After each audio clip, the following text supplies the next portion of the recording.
not the busiest of my days.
Little dearie, you gotta eat your breakfast, or you're never gonna grow up big and strong.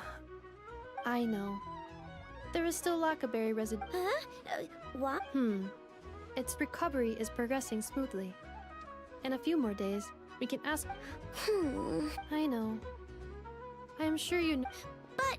Did the Lady Moonchanter from the Frost Moon Scions not say as much when she came to treat... Its family might be worried about it. Once I had... I know, but...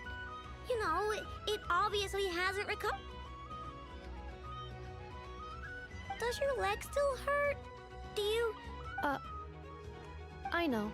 Didn't the Lady Moonchanter promise us that she would come, and when the time comes, let's ask her to listen to what the deer has to say again.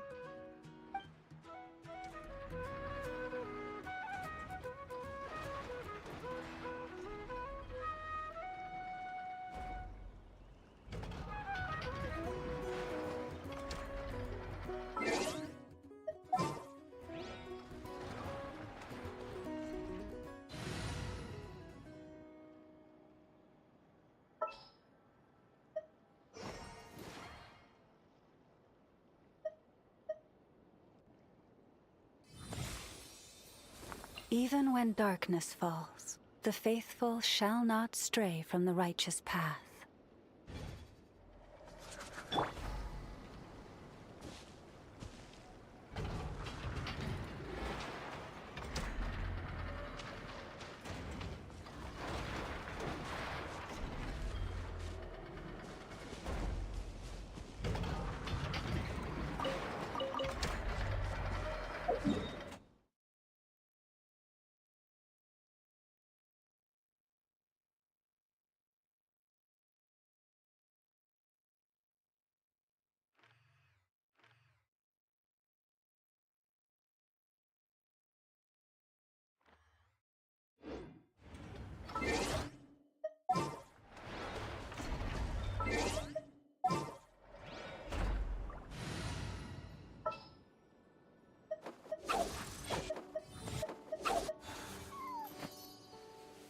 Lucky you. I have some time to kill.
Are these people...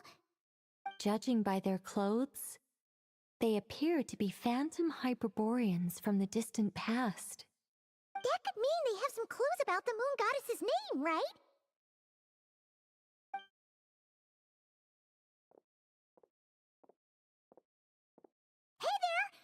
tell us what the moon goddess's name is?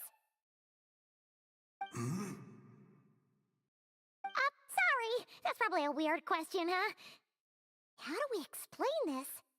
The moons are long gone, and their goddesses are dead. Their names no longer mean anything. When a new moon goddess is born, we will surely know her name. We have used every last resource at our disposal. All that remains is to wait, patiently and quietly.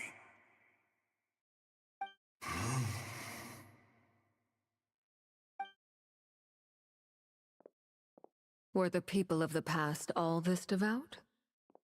It looks like this phantom doesn't intend to converse with us any further.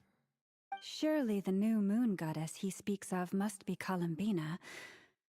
Alas, Kuthar's birth came long after the age in which he lived.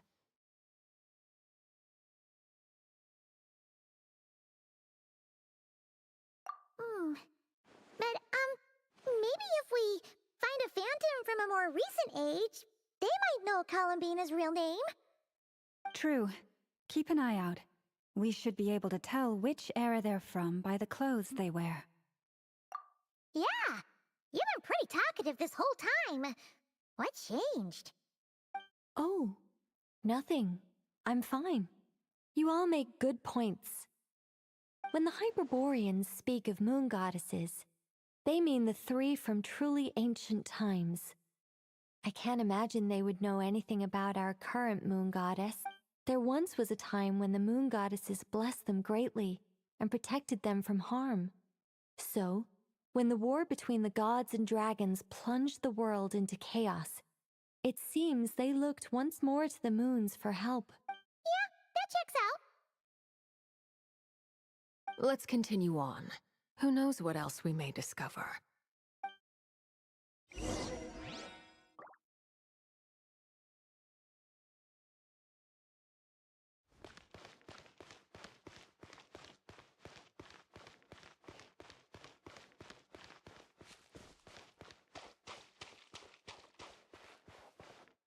There's a door blocking this path. Not a problem. Try this. Whoa! How did that door suddenly collapse? This device was maintaining the door's integrity. Remove the core, and the device stops working.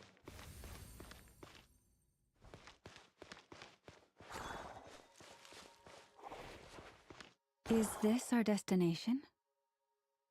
Impressive. More precisely, this is a device that will help us reach our destination. Let's go. We still have a long distance to cover.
Let's try that device again. Remember the door from earlier?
The humans we see are all phantoms, but the monsters are real.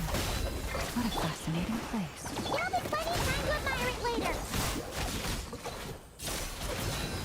It all adds up.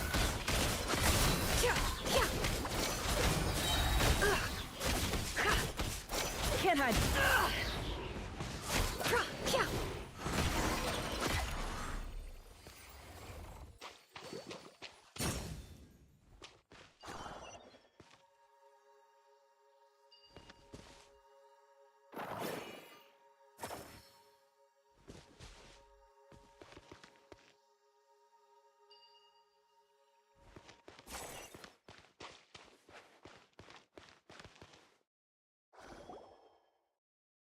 Ooh, there's a whole bunch of artwork in here.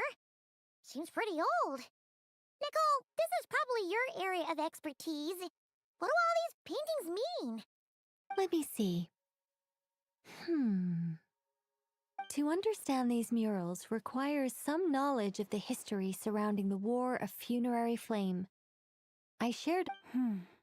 Yes, I think I follow. The dispute between the Moon Sisters, the transformation by Nibelung.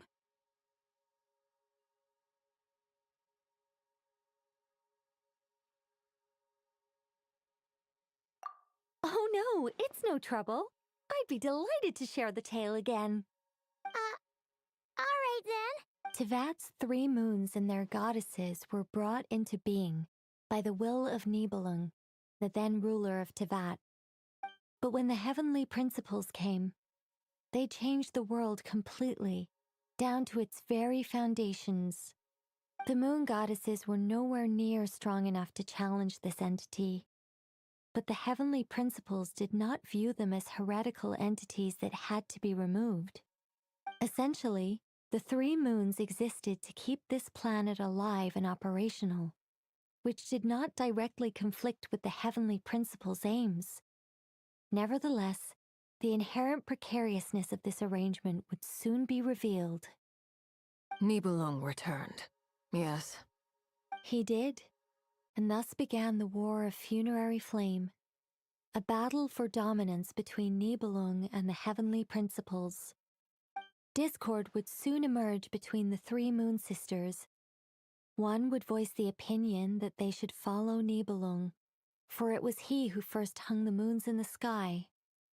Another would argue that taking sides in the conflict would only bring the world closer to ruin. There was no telling where it would lead. Especially since their creator had returned, bearing the perilous power of the abyss. Nibelung would eventually discover their disloyalty. He had all 3 imprisoned before transforming the moons into weapons with which to fight against the heavenly principles. What? Weapons? Yes, the very moons that had once defended the planet became instruments of death and destruction, striking terror into the hearts of all living things. And although the heavenly principles and the 3 moon sisters had once been at peace, it now seemed that the moons posed an unacceptable threat to Tevat. It is possible that the heavenly principles did not know of the goddess's imprisonment. If so, the weaponization of the moons would surely have been viewed as an intentional breach of the peace agreement. Regardless of who knew what, when, the heavenly principles shattered 2 moons and flung the other beyond the skies.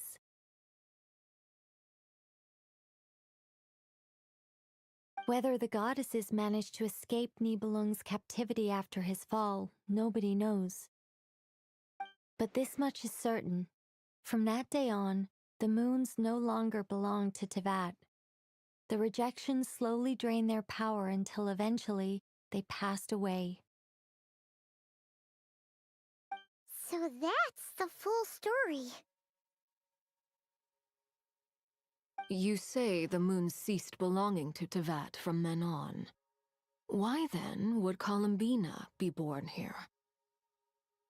That is perhaps due to the lingering connection between the frost moon, which was not shattered, and this world. You could see it as the 3 sisters' dying wish. They never desired war. All they ever wished for was to protect this land. I see. If the final fate of the three goddesses is as you say, then Columbina faces the same grave danger. Our investigation has yet to bear fruit. We must hurry. Yeah, you're right!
Why?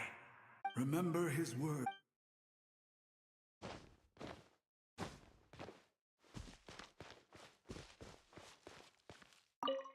Should we trust him to keep his promise?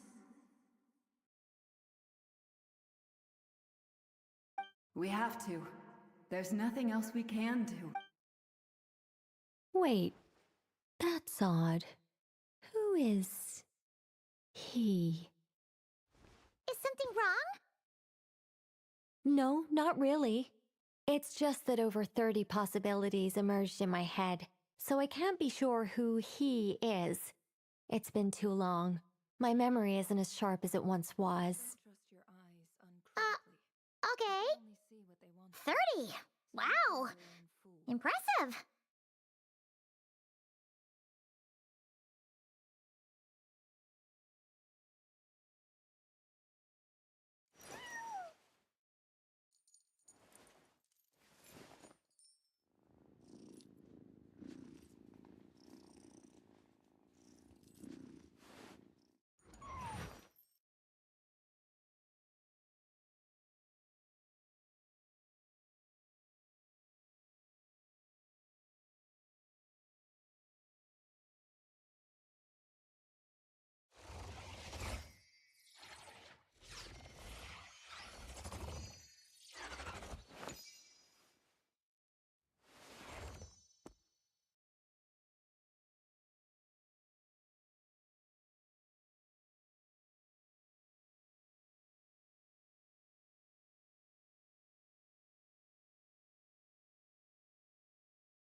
Why does Ashru sit up on the counter? To welcome our clients, of course. A kitty's gotta earn his kibble somehow.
We're finally here! Indeed.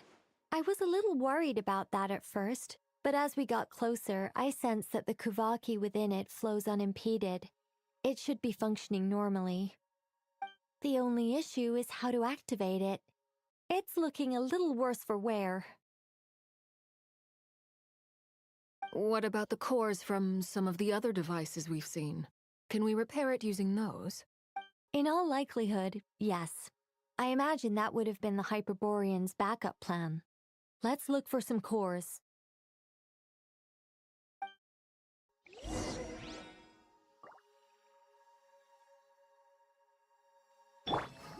Let the show begin.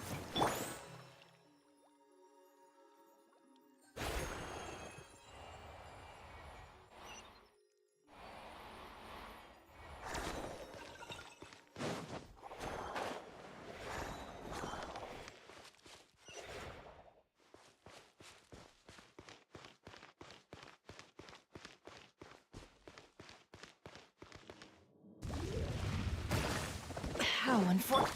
Look alive! Dissipate! I'll protect us. No more lies. Let's see what you're made of.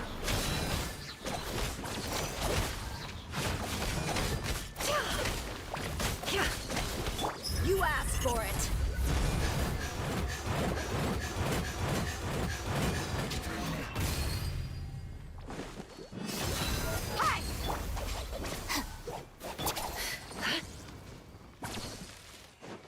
Can't hide the truth.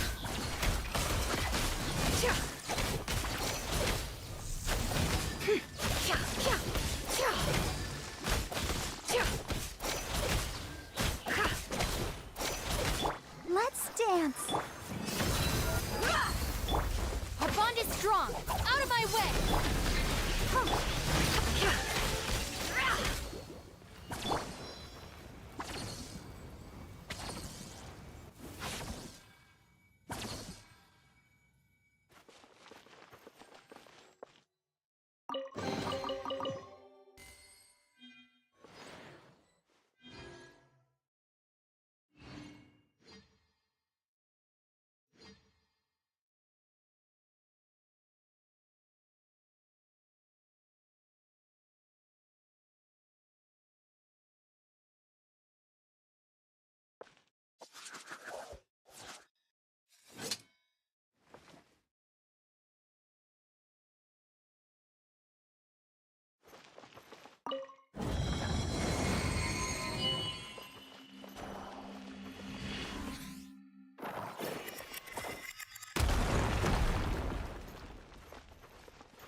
Get across!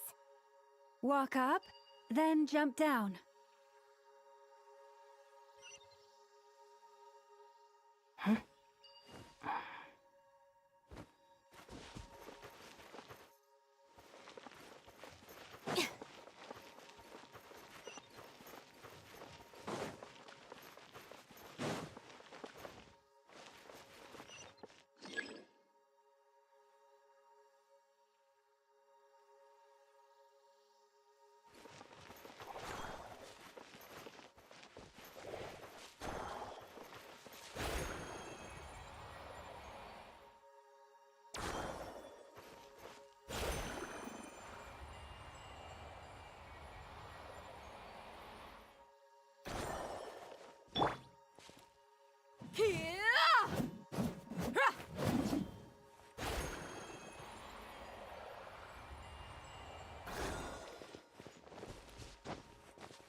Guardian, of course.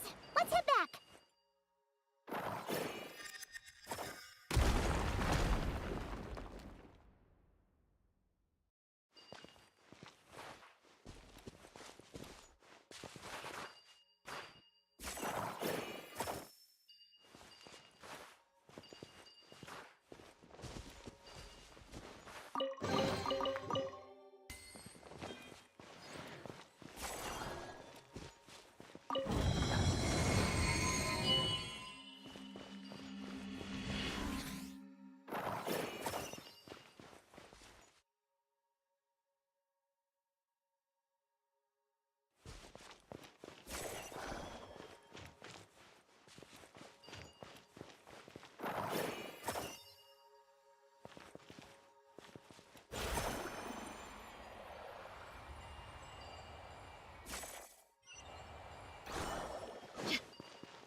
The device is up and running.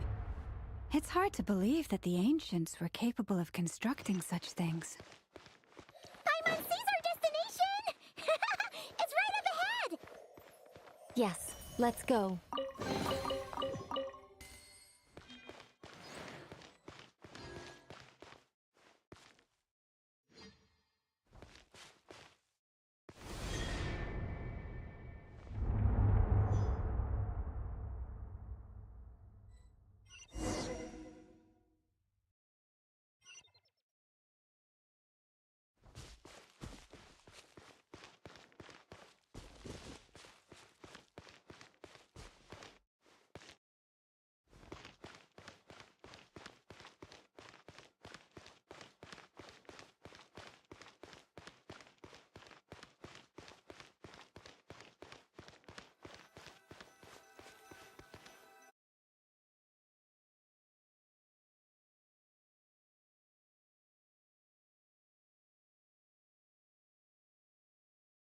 This is where the people of Hyperborea communicated with the moons.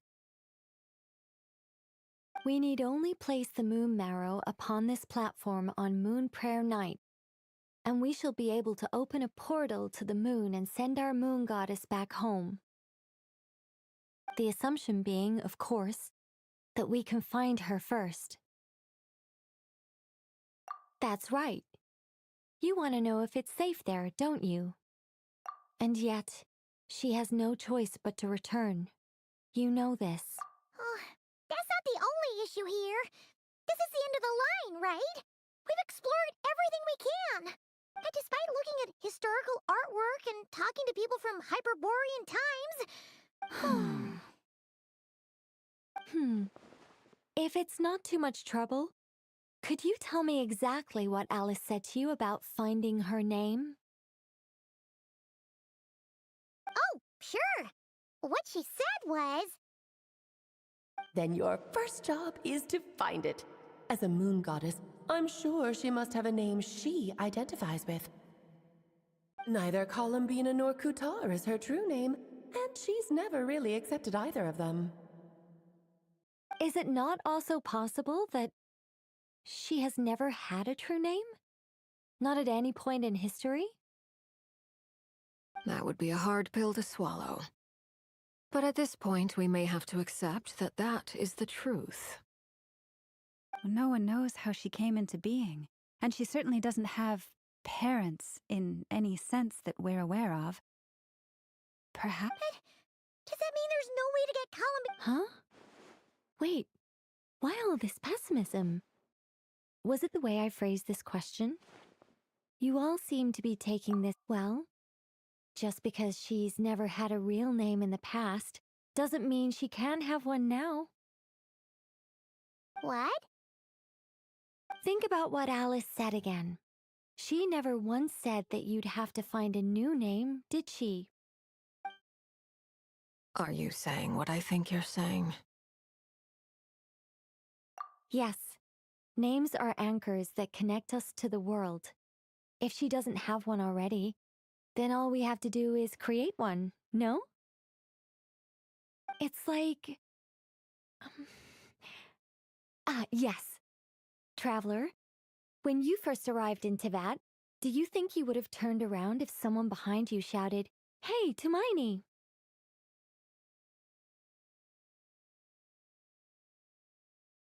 But what about now? I understand what you mean. Life is a long journey. Even the friends and family by our side can change over time. When people call you by different names, what matters isn't so much the words themselves, but what they symbolize. And of course, whether that resonates with you.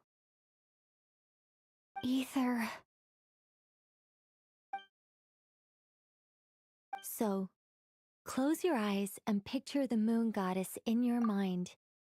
If you were to call out to her in this moment, what would you say?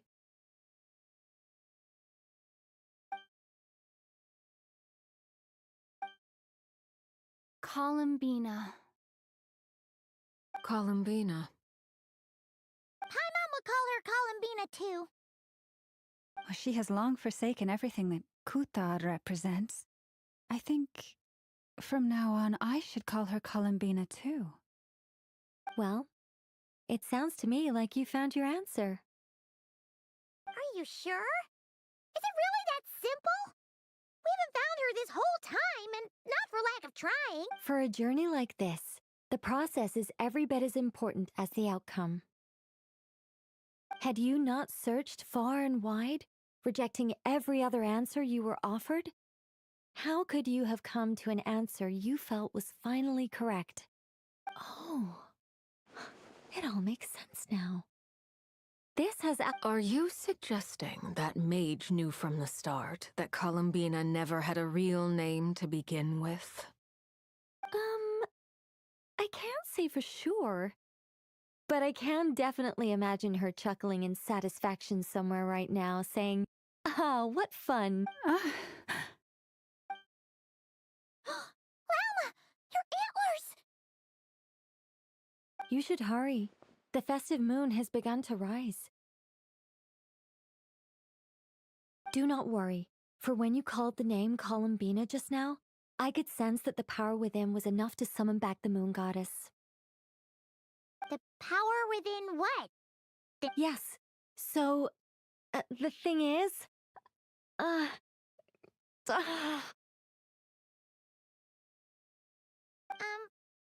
wrong now? This is so annoying. I really want to explain how that whole thing works, starting from the founding principles of Teyvat and... Oh, I could talk about this for hours, but... Deep breaths, Nicole. Deep breaths. You're an angel. A sober, sensible, solemn angel who has her priorities straight. Okay then. Sorry for asking. Clearly a bad call on Paimon's part. Anyway, you all need to hurry. Last thing, remember how it felt when you called out that name. Then it is agreed. By the name Columbina, we shall find her. Then we'll throw her the best moon paranite. And at last, we will send her home.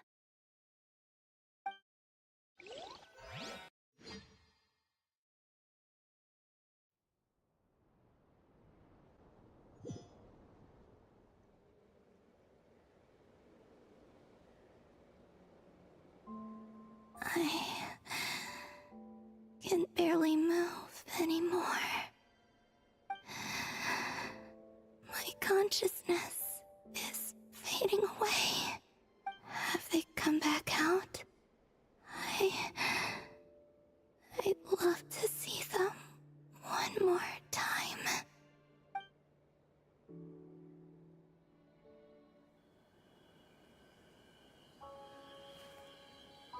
They didn't make it.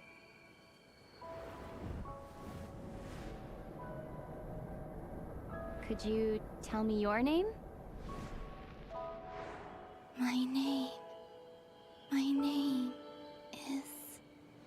Columbina!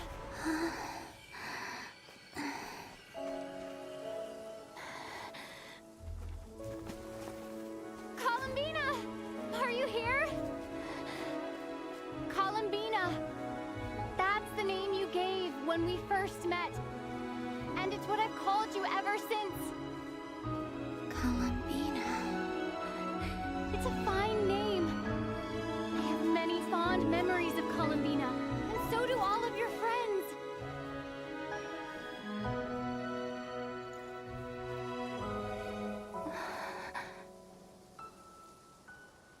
If you like this name.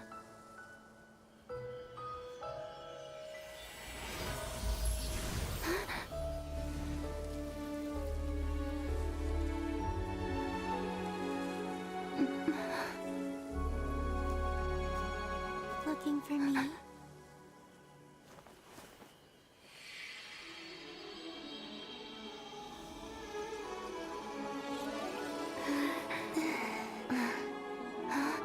I like it. You can carry on using it. My name is Columbina Hyposelenia.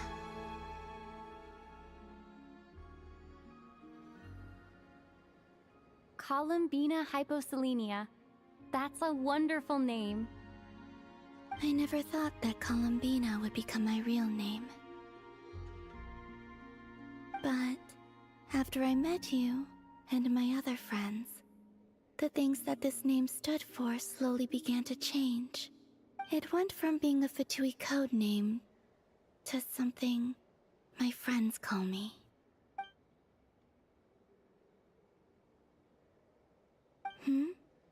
What is it? Why aren't you saying anything? I'm just so happy for you. Thank you. So, where's everyone else? We can go and meet them very soon. Everyone went to different places to try calling your name. Great. I'd like to thank them as well. Everyone's done so much for me. Searching for my name, entering those ancient ruins.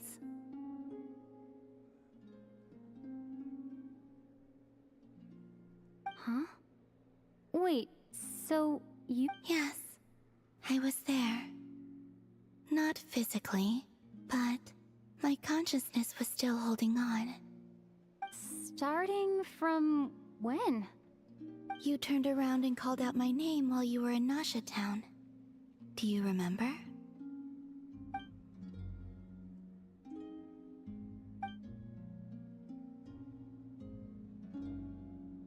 Let's go. We don't want to keep them waiting. Sure. In that case, come with me. But... Before that... Could you call my name? Sure. Come with me, Columbina Hyposelenia.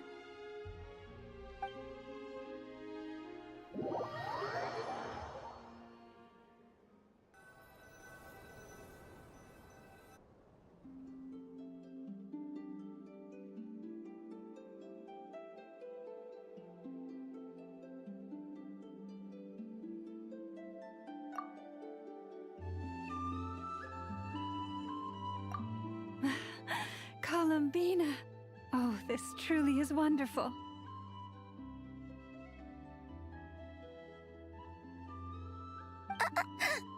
Llama, I can't breathe. Ha ha! Just in time for Moon Prayer Night. It's good to have you back, Miss Columbina. Yeah, we were worried sick. Thank you, my friends. With your help, I now have a name that belongs. Columbina Hyposelenia. Where's the second half from? You added it yourself? That's right. It means... Born beneath the moon. Yes. And by extension, it can also mean born beneath this world. A fine name. Now, as much as it pains me to interrupt this beautiful reunion, I feel obliged to remind you that the Moon Prayer Night celebrations in Nasha Town have already begun. Don't you want to enjoy the festivities? There's so much to see and do. And some of the ambient lighting and entertainments were sponsored by the kind souls in the Hexen Circle. Nicole? Why have you turned into Dodoko? So you're Miss Nicole. Thank you for helping us, and for helping me find my name. It's nice to finally hear your voice. You're quite welcome. Guiding lost people to hidden treasure is what we Seelie do. And if you ask me, spiritual treasures are far more precious than material ones. Chests are all well and good. Anyway, I had to go help Alice. It seems like she ran into some trouble. That's why I couldn't be here in person. But don't worry, we're with you in spirit. Keep an eye out for the Hexenzirkel's festive stalls in Nasha Town. I think you'll like what we came up with. Alice said she even managed to rope B in this time. The Frost Moon Scions have also prepared various attractions. I believe Aino, Ineffa, and their crew are setting things up. On that note, Nefer, about that request I made. It's all in hand. Yehoda is on site to ensure that everything goes off without a hitch. Wonderful. In that case... Huh? Come on, Columbina. It's time to celebrate the best Moon Prayer night ever.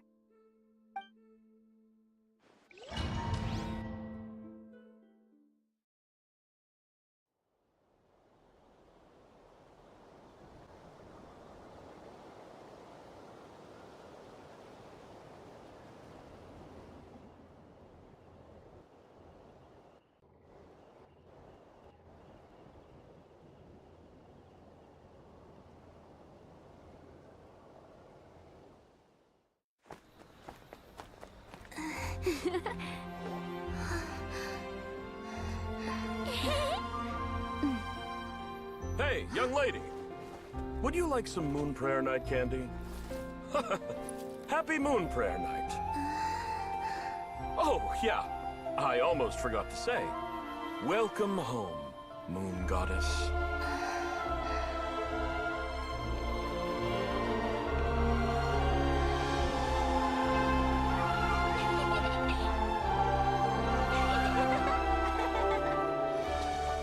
Welcome home, Moon Goddess. Welcome home, Moon Goddess. Welcome home, Moon Goddess. Turning Nasha Town into her home is a festive gift. A rather brilliant idea. Perhaps this is what Nodcry, Columbina's home, should have been like all along.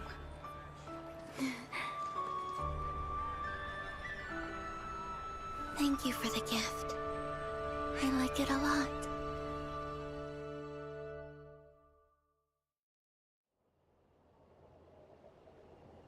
This feels like the surprise of my life. I do. I never imagined I'd ever get to enjoy Moon Prayer Night with everyone so freely. If you're happy, we're happy. Quite a strategy you came up with. Hide the tree in the forest. It's not your usual style, Lauma. Is there something about Moon Prayer Night that enhances what's in your head as well as the antlers on top? Apparently so. It even inspired a perennial penny pincher to use their resources for a greater cause. It truly is a magical festival.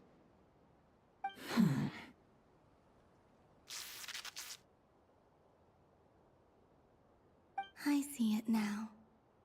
This bickering is actually a sign of a strong relationship. Huh? What's everyone doing here? Oh! Miss Columbina, you're back! Yes, I'm fine now. Thanks. How's your progress with Alice's assignment? Very well indeed. I've never heard her sound so excited.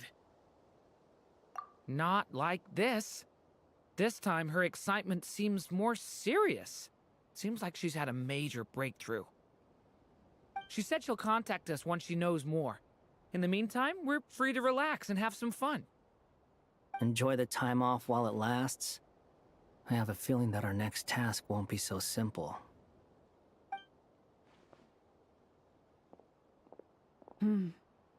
I should go. I still have a few things to attend to at the Frost Moon Scion stall. And I think I'll take a look around. With any luck, this once-in-a-year festival will come with once-in-a-year opportunities. Hold up a second. Where's Varka? I believe he made a beeline for the flagship the moment he entered Nasha Town. Ah, that's Mondstatters for you. They know what they want when festivals roll around. Goodbye for now, Columbina. I hope you have a wonderful night. I will. Well, in that case, don't just stand there. Get out there and have some fun. You'll definitely... Oh, also, take this map with you. It's a guide to the festival.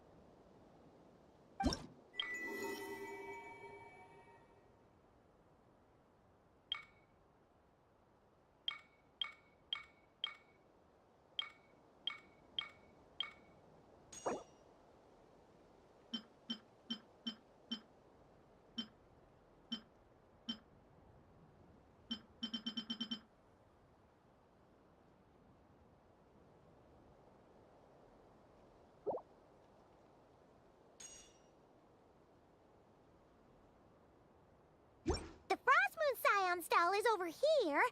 Lauma's invited a whole bunch of cute animals to celebrate too. Over there is the Hexen section.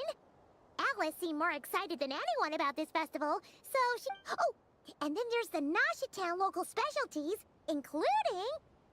Actually... Thank you. It looks like a lot of fun.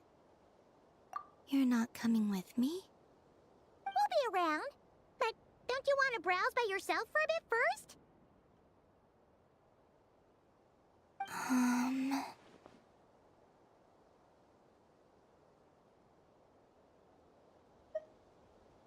Yep. If you find something you like and want to try it out together, just give it. Otherwise, just relax and enjoy yourself. There's so much on offer, so try to experience as much as you can. And... All right then. Off I go. Where should I go first?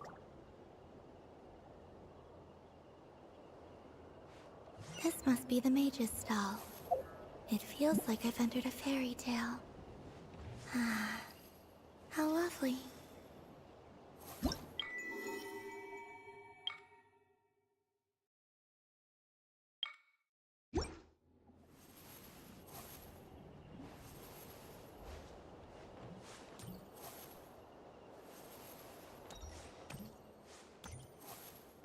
Happy Moon Prayer Night, adventurers.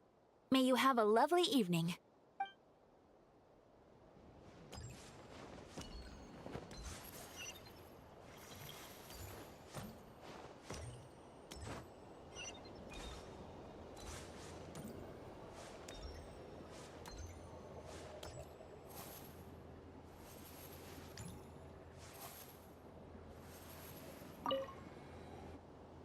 Welcome home, Moon Goddess.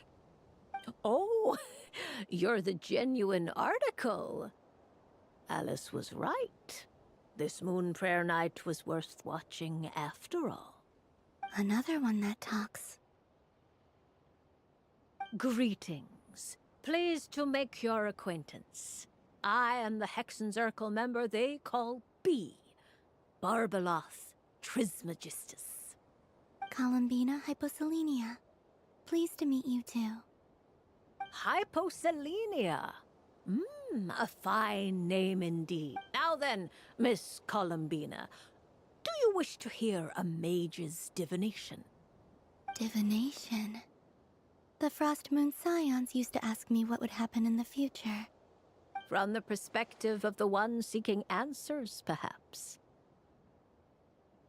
As you look to your journey ahead, if you seek to understand the unknown, resolve your doubts, and soothe the confusion in your heart, divination could be for you. The unknowns on my journey. Of course, if one wishes to peer into fate, then hydromancy is the more precise option. But that is a complex affair, and to relegate that majestic art to the status of a festive amusement would seem somewhat uncouth. Besides, it is sometimes... Hence, I shall use the suitably festive Luna Arcana to tell your fortune instead. It is more popular with the youth in any case.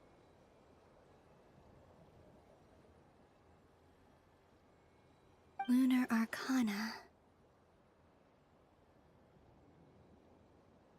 Indeed. Unlike hydromancy, this will only display possibilities and trends. People like to think of themselves as creatures of agency and free will. Peering too far and too clearly into the future is detrimental to both body and soul.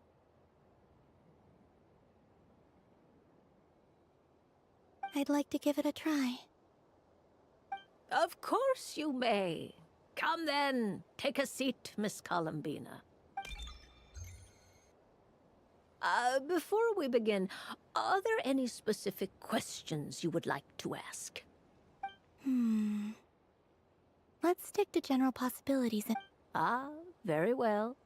Then I shall use the basic lunar arcana. Now, try to relax. Cast your mind upon the things you have experienced and the things you are soon to experience. Would you like to cut the cards yourself? You do. No problem. Now then, to make things easier for the seeker, that is to say, you, I shall decipher the cards from your...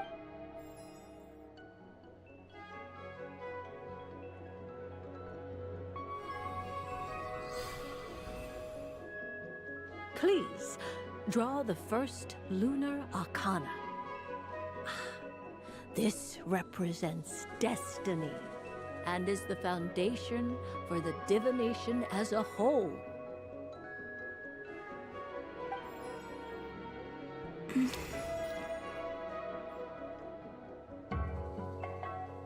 Now, draw your second card. This will stand for the past, the sum of all your experiences that have come before. And now the third arcana. This is the present, your interpretation of the current moment.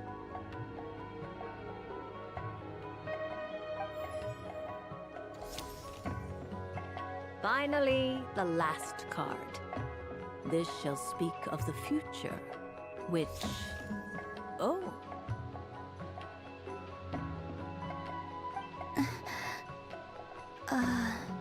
Kuvaki Pulse? Fascinating. I've never encountered this before in my role as a diviner. Something has exerted an influence upon this card, causing it to leave its designated position.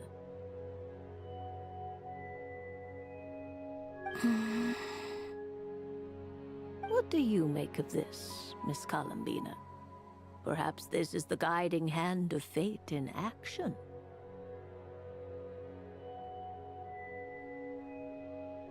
Of course, if you wish, you can choose to deny the validity of this card and draw the future for yourself. No, it's fine. Let's go with this one. A bold decision. I must say I'm looking forward to the results. Well then, let us flip the lunar arcana in sequence and see what emerges. Sure.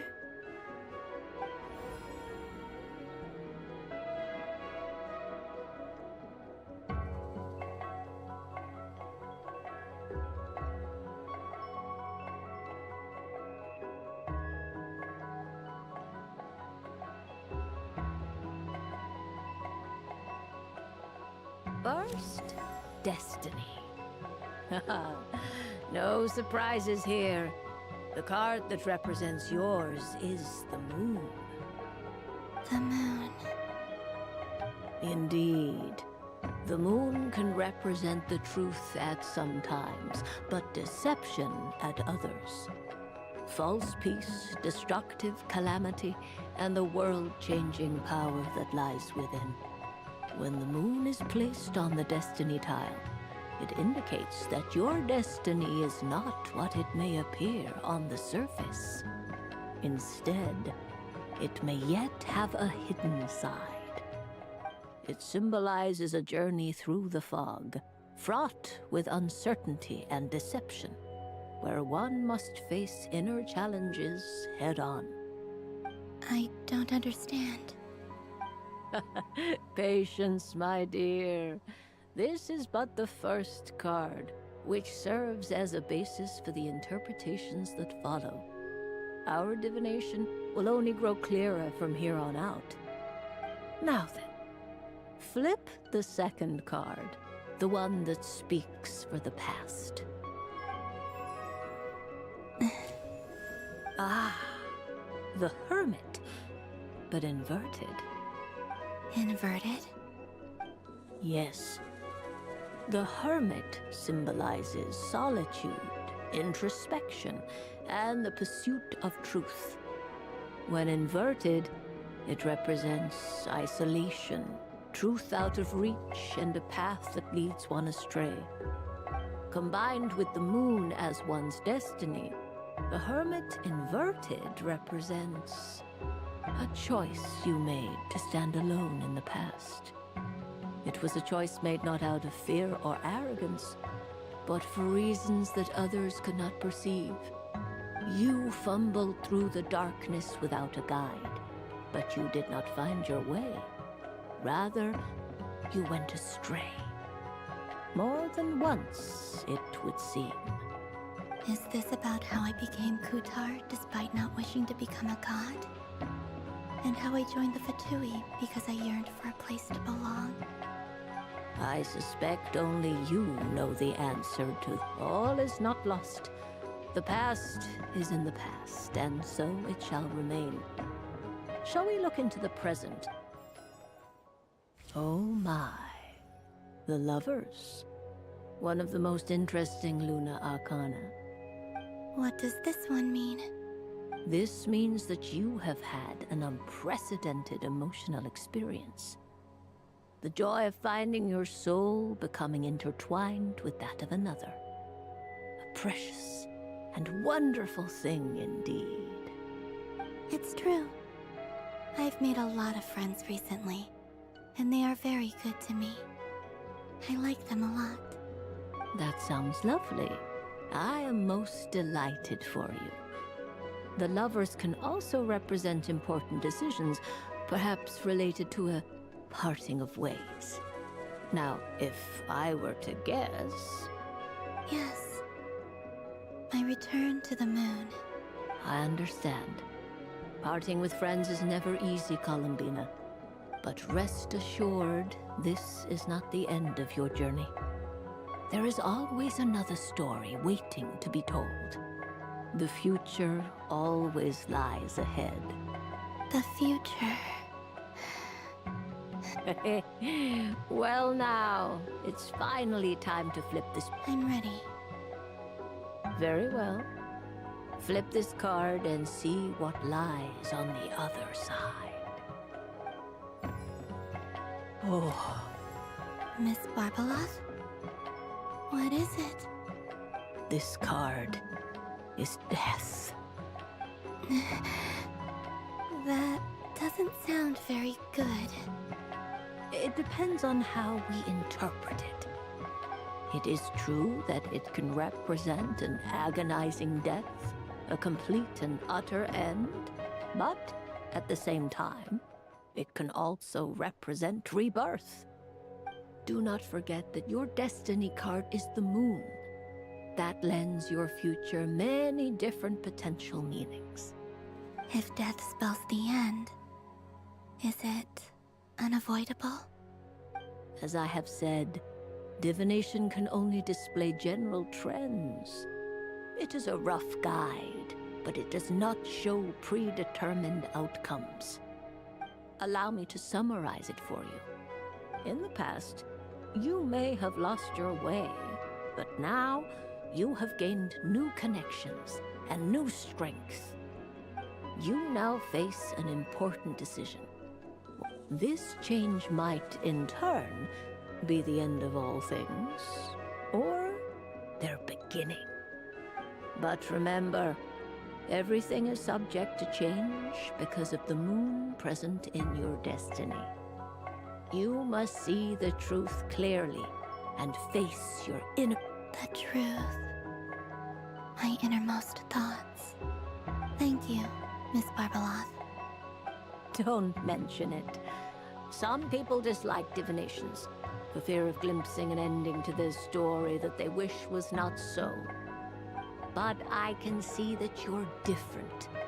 The result of this divination will not... This is a rare quality, and one that diviners always hope to see in the seeker. We are here merely to guide. I understand. Go then and illuminate your future, Miss Columbina. The moonlight...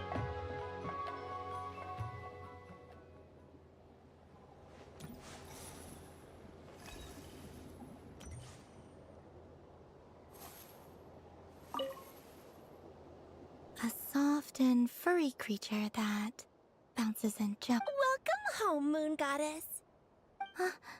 This one talks, too. Allow me to introduce myself. I am a Dodico from a distant archipelago, the most mischievous of all my Dodo brothers and Dodo sister.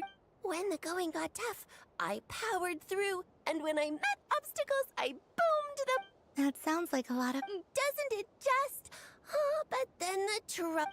Recently, I found a lovely beach, the same beautiful jelly color as my hometown, only to find it overgrown with seagrass and nasty little spiky fish every... I made it back to shore by the skin of my teeth, but my tail was sorely... Couldn't you just boom them away? Oh, I wanted to, believe me. But I've heard that you, Moon Goddess, can understand animal speech. The last thing I wanted was to cause a gigantic fuss and get taken to court by a school of spiky fish. I'd be driven out of these waters for good, and my winter holiday would be ruined. And so, dear Moon Goddess, I was wondering if you might lend me your allegiance. Are you roping me into a crime? Oh, let's call it a once-in-a-lifetime carefree adventure. Does that sound better? All the festival goers tonight are dressed up as the Moon Goddess, but there's nothing to say that the Moon Goddess can't disguise herself as a Dodico, is there? Besides, this is your home. You should be free to be whoever you wish. I'm afraid I'm not well acquainted with Dodocos, Madam Mage. Oh, that's quite all right. We Dodicos are innocent, happy creatures with a free-spirited nature. Many, like myself, are mischievous troublemakers. Others are lazy souls who like nothing better than to lie down on a nice rock and take a nap. In our eyes, every creature who yearns for happiness and freedom is a Dodico. But perhaps in yours, we Dodico are a fluffier and more mischievous breed of Kuhenki? Yes, that is a much easier image to follow. Oh, wonderful! Then let's play! Grab onto my tail and follow me into the sea! Time to settle some scores with the bad guys!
remarkable talent.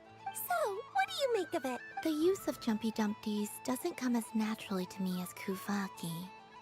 But their unpredictability, I think they call this... not... Indeed, and not bad. any guilt? What do you mean? Oh, wonderful. Lovely answers to all 3 questions. You've passed the safety test. Now I can give this special bomb to... Remember, if you find any meanies living on the moon, you can use this to... I will.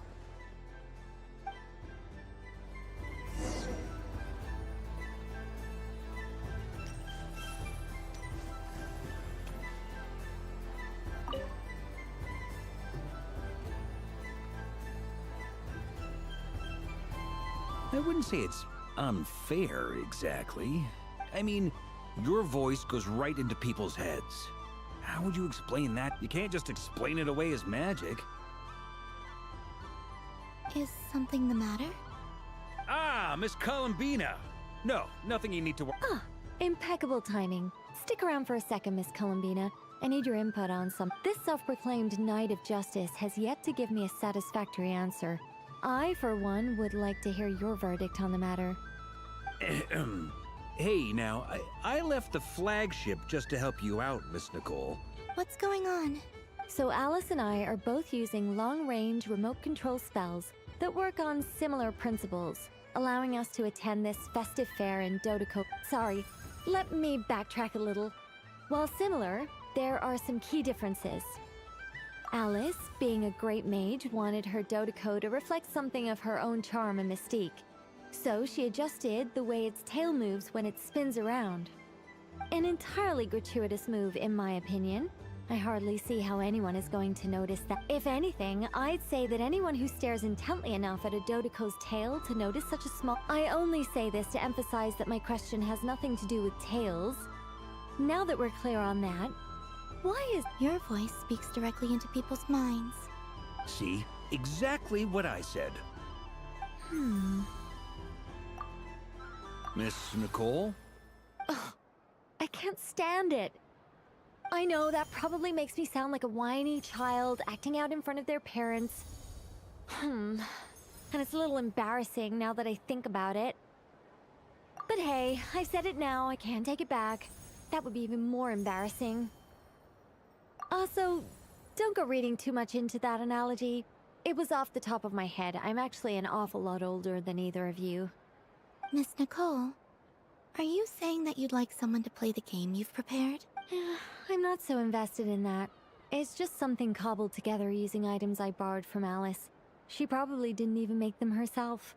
The point is, I want to know everyone's thoughts after they receive their prizes. But as you've said, I can't just ask. I've been biting my lip for so long, and I've had no one to vent my frustrations on. I thought this was going to be a nice, straightforward festival where I'd get the chance to guide people to treasure. Well, can I play? I can't guarantee that I'll win a prize. You will? I'd like to try. Then what are we waiting for? Let the game begin! It's like they forgot I was ever here.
Congratulations, Miss Columbina.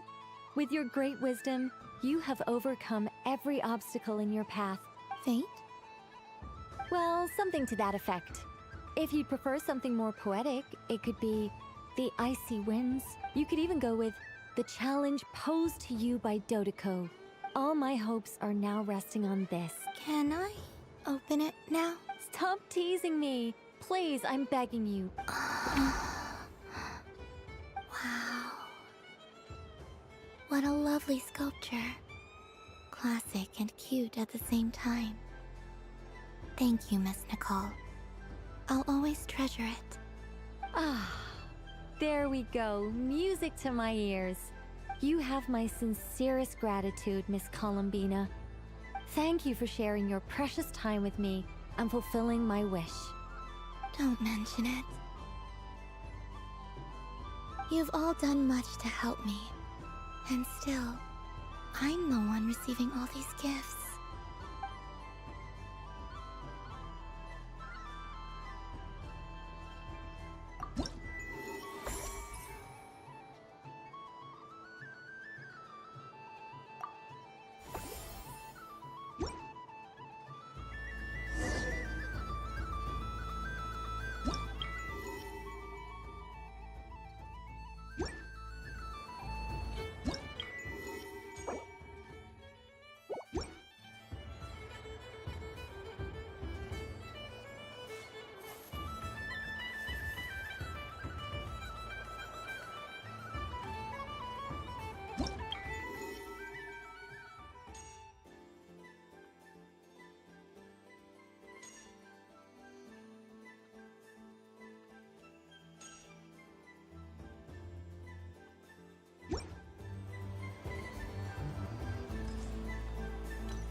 What's this?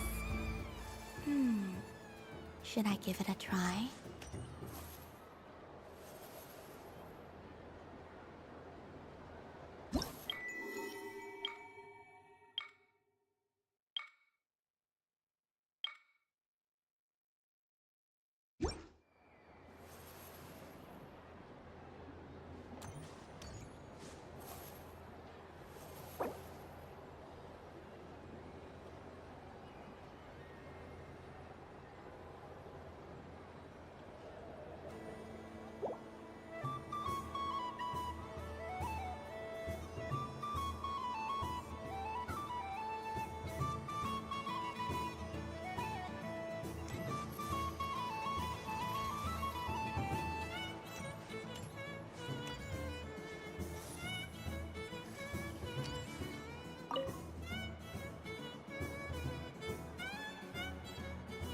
Come on, Citrus. One more round. Just one more.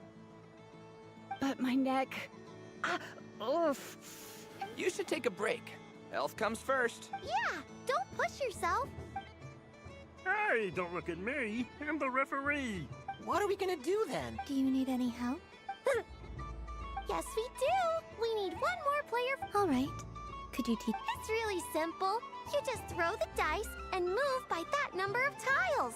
First one to reach the finish line wins. Rolling a hamster means you move one tile. A paper frog is 2 tiles, and a flying squirrel is 3 tiles. 'Cause they go the fastest. Okay, I get it. So, we're all set? In that case, please take your places and let the game begin.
It's a pity that my good friend Faro Bear is busy working on a training. If he could have been here.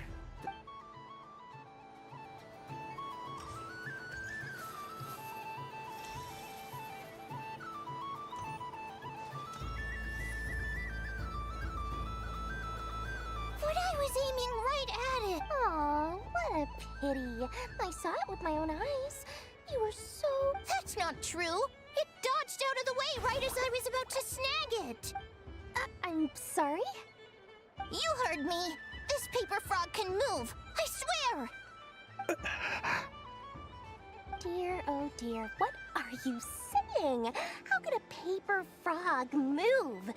Unless you believe there really is magic in this world. But even if I, the mere humble merchant that I am, knew such magic, surely I would not use it on a paper frog. I'd sooner give Mora legs, so it could walk right into my purse. My dear, dear customer, won't just think about how much darn. I used up all my... Take your time, but, don't take too long. This event is Moon Prayer Night only. Miss it, and you'll... Next customer, please. Welcome. Hello. Whoa, whoa! What's this big one doing over here? How do I tell my employees not to go running around this time? Shooting them a glance won't work. I haven't... Dory? Why, hello there, Miss Columbina. Would you like to play my ring toss game? How much for a round? Oh, first time's free. Not a single Mora. After that, well, we can cross that bridge if and when we come to it. But with your sharp eye, sharp skills, I'm sure you'll win all the prizes in one fell swoop. That was an obvious enough hint for them, right? Right?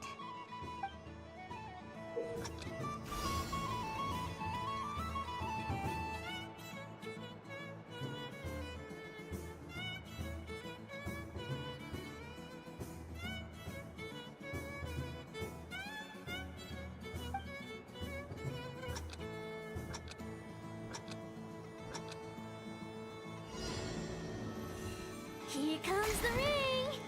Oh, peanuts.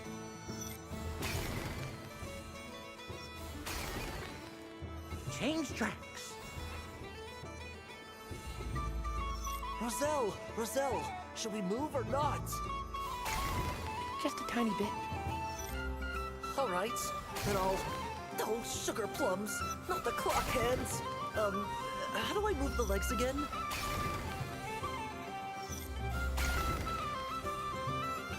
Stop it! Stop dodging!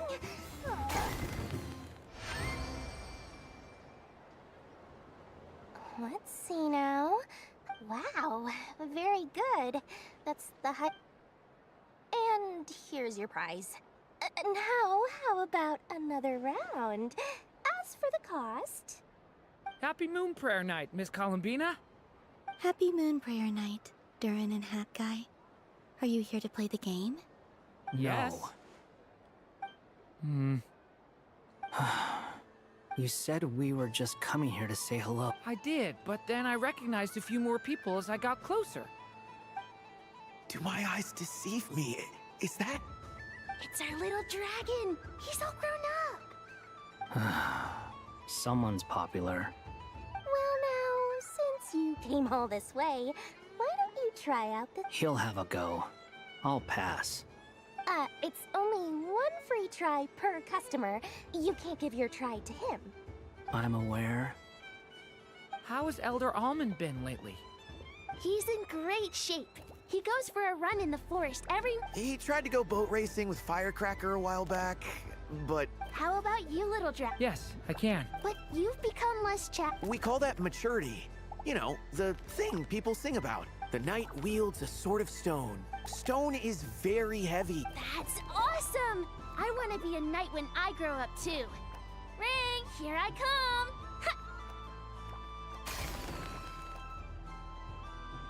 Oh, the hat-wearing man.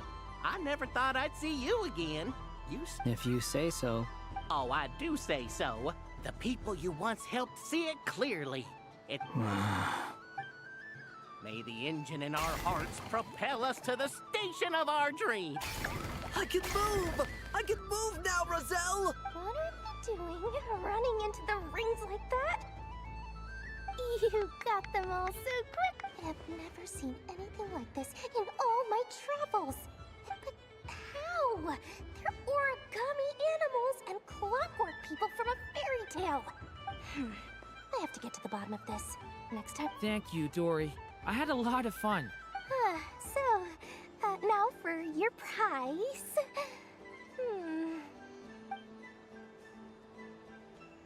Oh, sweet grandpa. Good thing I've already turned a profit from the customers early. Okay. What? I leave for 2 seconds and someone's already Oh, well, these things happen, you know?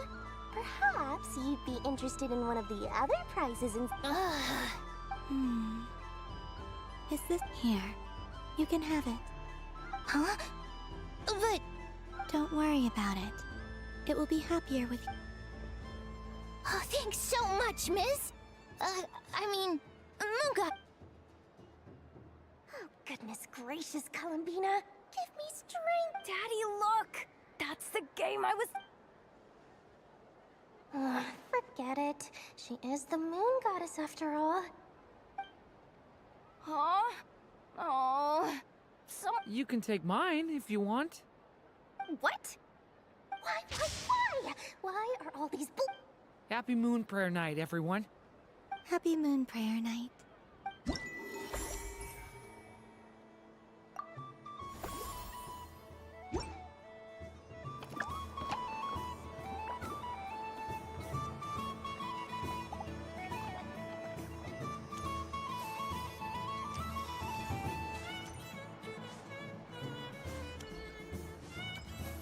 Happy Moon Prayer Night.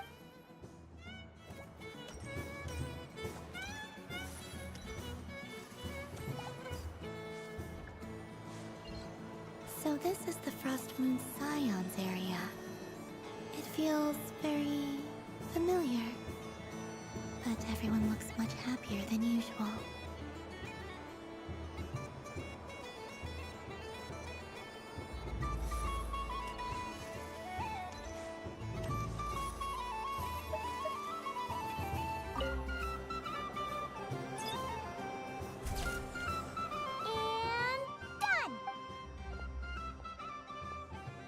I think it looks quite fun. Well, Paimon, it looks like a silly chic.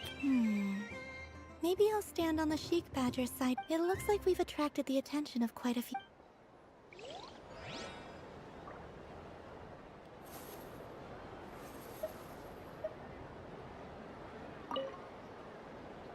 If this were any other day, I'm sure it would make for a great photo opportunity. But Moon Prayer Night has rendered my antlers uncomfortably large.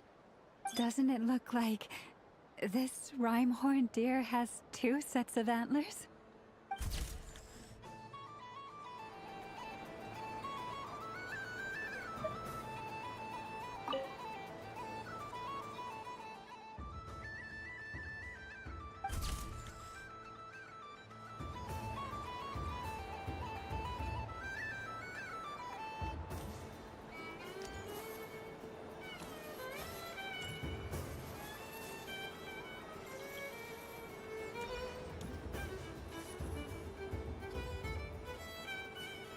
Wow, the Frost Moon Scion stall looks kind of plain, but it's pretty cool. I don't go to Hisi Island much, but it's got that, like...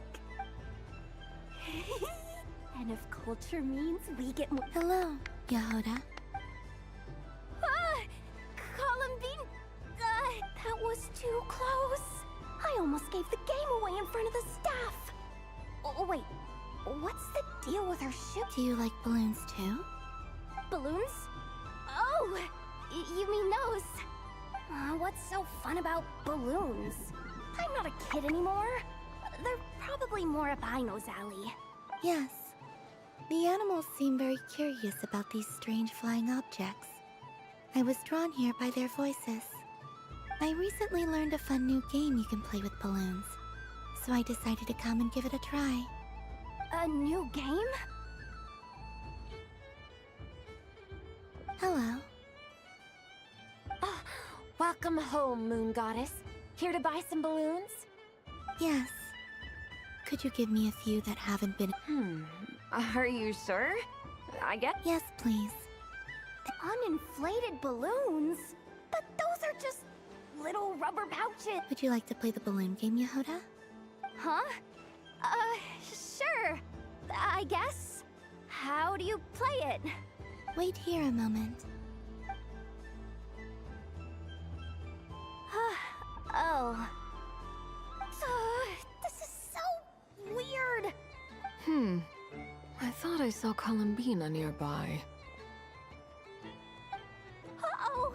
That's the fourth Harbinger! Although, is she looking for Columbina? Oh, guess that's my... Which stall is she checking out? Oh, it's that other Frost Moon Scion's one. Try on the headgear, see what it's like having antlers or animal ears for a day. Oh, I wouldn't be caught dead wearing that stuff. So embarrassing. I have enough gear. Wait, what? She put it on? How peculiar. This would take some getting used to. I wonder if this is what it's like for Lynette. It really suits you, ma'am. What is this? She was so intimidating a moment ago, but now, dang, she's really rocking those ears. How does she make them look so cool? I suppose I may as well keep them on for now. All part of the festive experience. She's coming this way. How do you do, Miss Yehoda? Oh, jeez. Don't talk to me while wearing that thing. Where am I supposed to look? Oh, hey. I'm looking for Columbina. Have you seen her? She...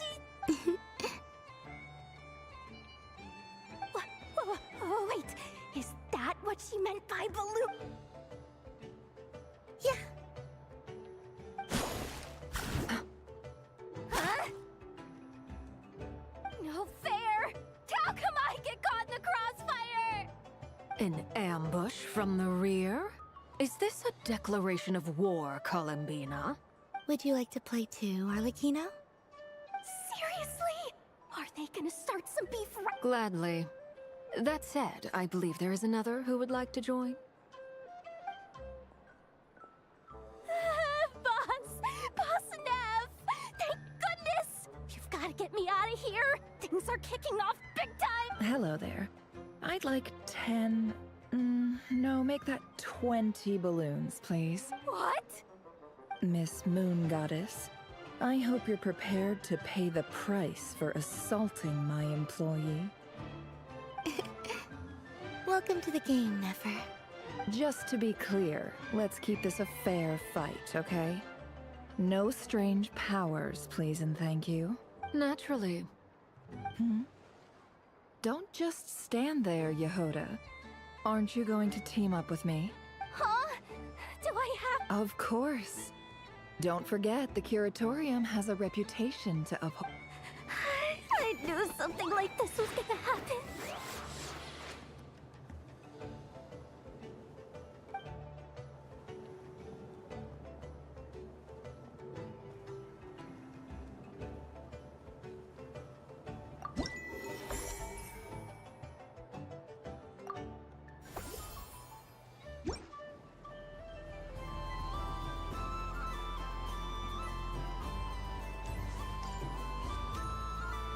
What's this? Should I give it a try? That was fun. It's a shame Ashru doesn't like playing with water. Or I'd have roped him in as well.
just had a water fight with 2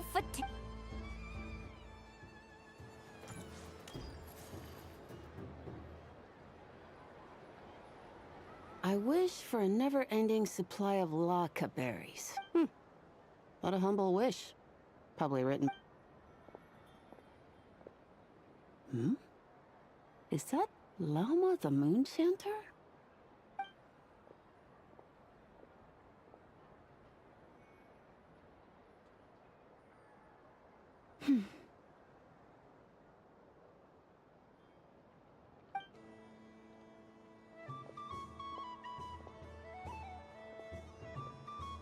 I wish that the long plume ibises would stop biting me. Oh dear, poor Lauma.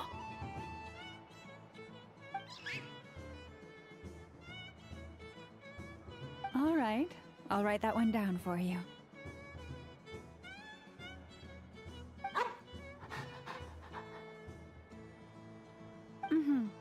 I got it. While everyone else is celebrating Moon Prayer Night, you're as... I don't mind. It's rewarding work. A good kind of busy. My antlers are at their heaviest tonight, and the Kuvaki waves are especially strong. But as I help these dear friends hang their wishes up, I feel a great peace within myself that is hard to describe. You see, they are all such beautiful wishes. And they are ones that we can fulfill by our own strength. Do you blame me, Llama? I want to hear your honest answer. It is by the help of so many people that I can return to the moon. But I feel as though I've hardly done anything in return. You've done plenty, Columbina. I say this in earnest, both as someone who knows your history, and also as a friend who has... What about as a moon chanter? I feel proud to honor our moon goddess's wish.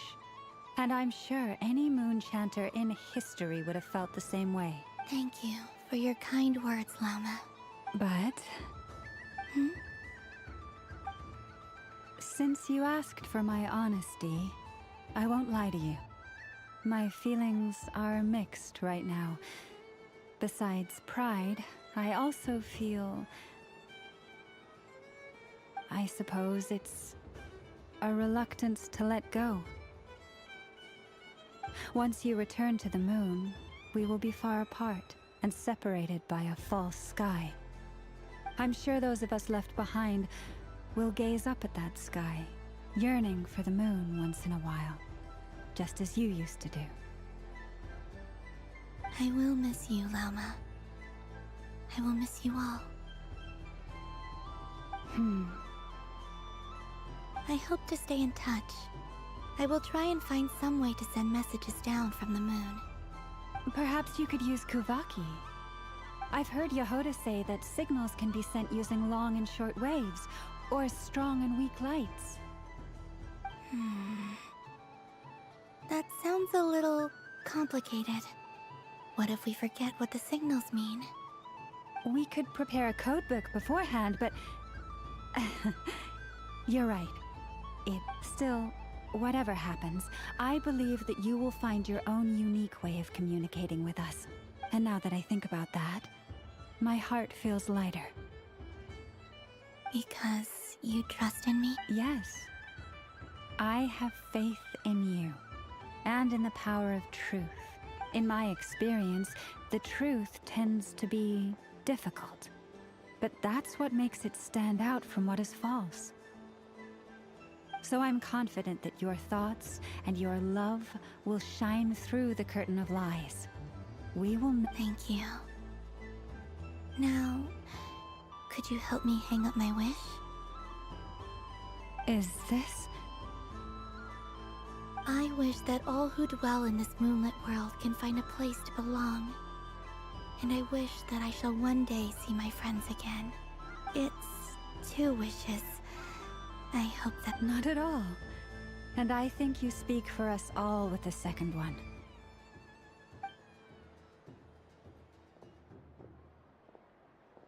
I shall continue to pray until the day that all of these wishes come.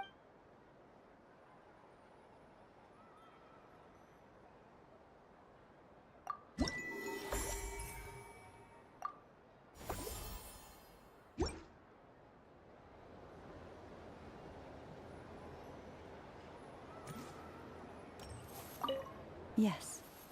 May everyone's wishes come true.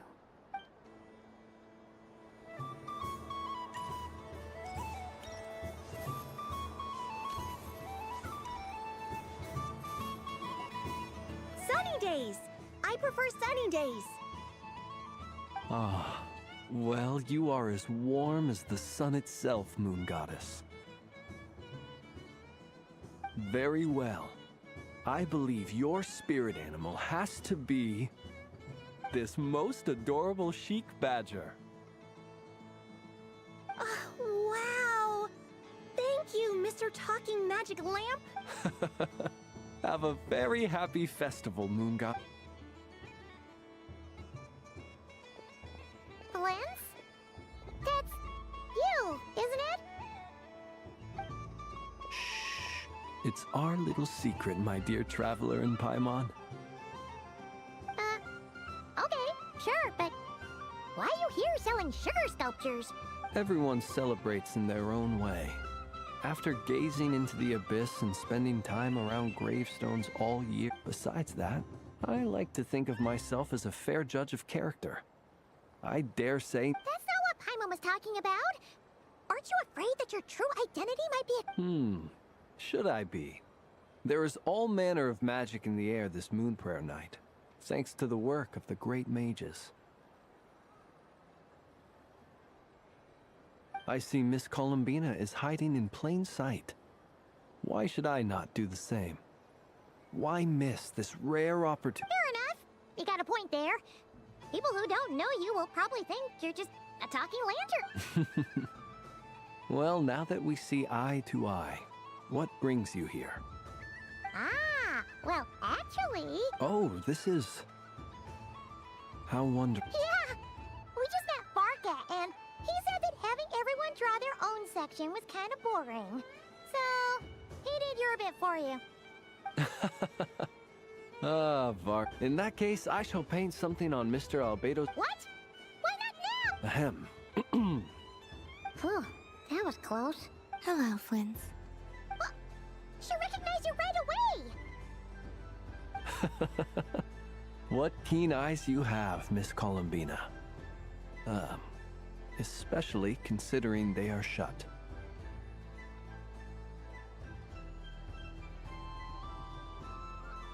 I did not see you. Rather, I sensed you. I can sense the fluctuations in Kuvaki all around me. One would expect no less of the Moon Goddess. Yes, please. Excellent. I shall make some for you right away. Something the matter, Miss Columbina? What about my spirit animal? All the other children carrying sugar sculptures are talking about it. Wait, is she taking the test seriously? Ah, my apologies. How could I neglect that? You are quite right, Miss Columbina. Every one of us has a magical creature living in their heart. Would you permit... Yes, please. Do you prefer the day or the... Night. Which of the 4 seasons is your favorite? Winter. Think of a perfect day. What is the weather like? Sunny? Rainy in the morning, sunny at night. What kind of answer is that? Forests, lakes, and open seas. Which do you prefer of these? I like them all. Imagine you opened your very own shop. Moonlight, I think. Wow! Paimon would totally shop there. It wouldn't cost anything. You'd just need to visit. Aha! I believe I know what your spirit animal is. Here. For you. Oh, it's a Kohenki! Indeed. A free-spirited being with a deep love for all things here in Nodcry. who selflessly lends her aid to as many people as she can reach. It is the perfect fit for you, Miss Columbina. Thank you. It would be my... But you shall have to forgive me. We have known each other for quite some time. I doubt there is any answer I could give that would come as a surprise to you. So instead, would you accept this sugar sculpture as a token of our friendship? It's a lantern. Hey, why don't you two go enjoy your candy over there? Come on, play ball. I got this drawing done. But I want to hear Paimon's answers.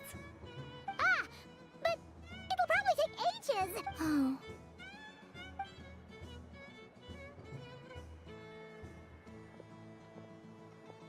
Phew.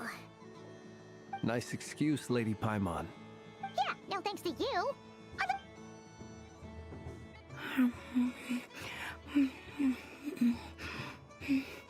It's sweet. Is that Lockaberry? I wonder what flavor the traveler got. This way, this way! It's the candy-selling lantern! I'm coming! Of course. Traveler, maybe we can share? Yes. I found out recently that people share their food sometimes, so I'd like to try it. Thank you.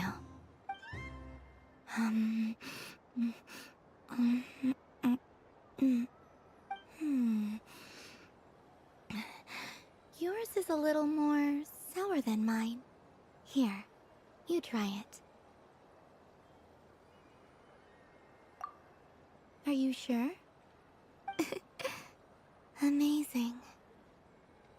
My sugar sculpture has shrunk, yet my heart is filled with feelings of sweetness.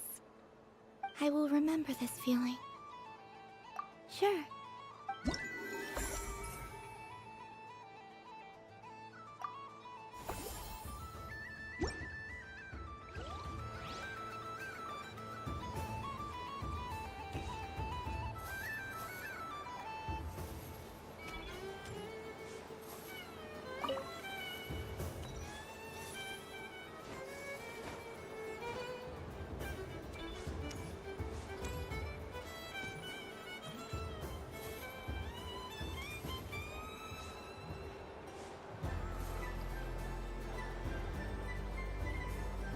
Dodoco's Whirligig! Come check out Dodoco's Whirligig! Ah, welcome home, Moon Goddess. Might I ask what this is? Ah, it's a very special amusement sponsored by the great mage herself. Ride on a soft and furry Dodoco and embark on an unforgettable adventure. I say that, but I'm just following a script here. Who is this mage, anyway? And what? I'd like to ride. No problem. But, Is that not okay? Oh, no, it's fine. It's just that each Dodoco can accommodate 2 passengers. Would you like to... My friends... That should do it. Now, we just need to get everyone else, but we gotta keep it a secret from Columbine. Traveler? I want to go on that ride. Will you join? Let's go then. Don't worry. Paimon will do the rounds. You go have fun. All right. Please take your seats. For safety reasons, you mustn't try to leave the ride before it comes to a complete stop. All right, you're all set. I wish you...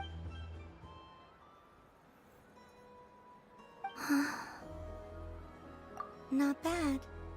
It reminds me of riding a moon lane. Sometimes, the Kuhenki circle around me like this, playing their beautiful melodies. Yeah. I'm going to miss them.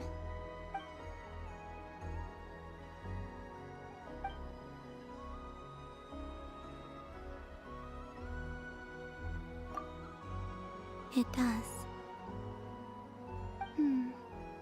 I've felt scared in the past, too. But this is a little different. You know something? I got to see a lot of fascinating things during my disappearance. I saw how the Frost Moon Scions act around their families. So different than how they used to act in my presence. And I also saw how they interact with their friends. It made me curious at first.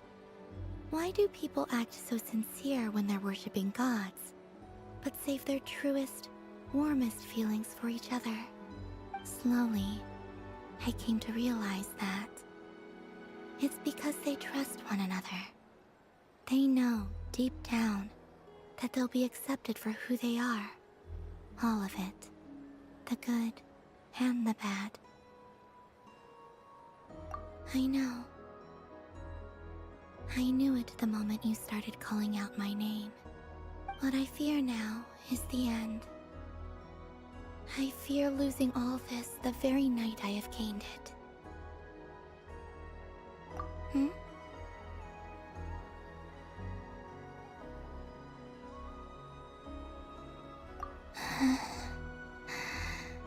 Thank you for this conversation. Thank you for listening to me. Don't worry. This fear I have, and the unknown that awaits me, they cannot hurt me. Not when I possess. I just want you to remember this version of me. The real me. On this final night together. Dear passengers, Dodoco's awesome adventure has come to a close. Please leave in an orderly fashion and we look... Don't want the journey to end, huh? Don't worry, you two. There's always another adventure waiting just around the...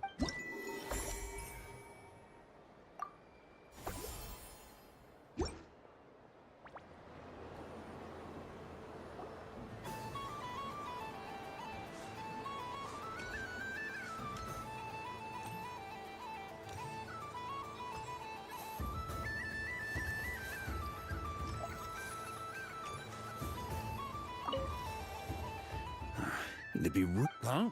Albedo? This sketch is for you, Grandmaster. Oh, a gift? The North Wind.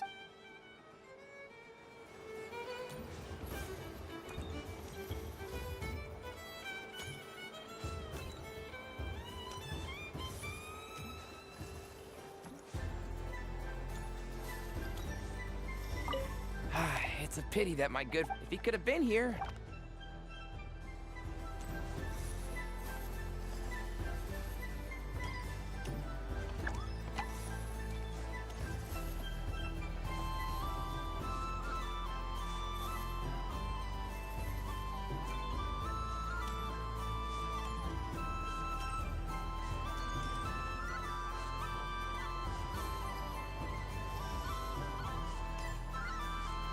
There are so many attractions here. Since I rarely get out, I might as well make the most of it.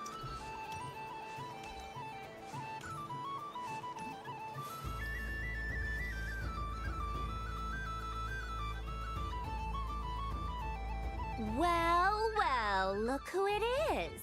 I heard someone went and disappeared on us the moment we let her out of our sight. They looked all over for... Frankly, I didn't think you'd be back for Moon Prayer Night. Were you worried about me, Sandrone? You would like that, wouldn't you? Do you even hear what you're saying? It seems to me like you disguised yourself with festive headgear, just so that you could come see me on Moon Prayer Night and make sure I'm okay. You didn't even bring Polonia with you. You? Ugh, I thought you couldn't see. I cannot. But I sense the confusion of those around us rippling through the Kuvaki currents. Based on what I know about you, let me guess what you're wearing. Is it cat ears? Shut up! I'm only here to protect the Fatui's interest in this territory. Running into you was pure bad luck. Really?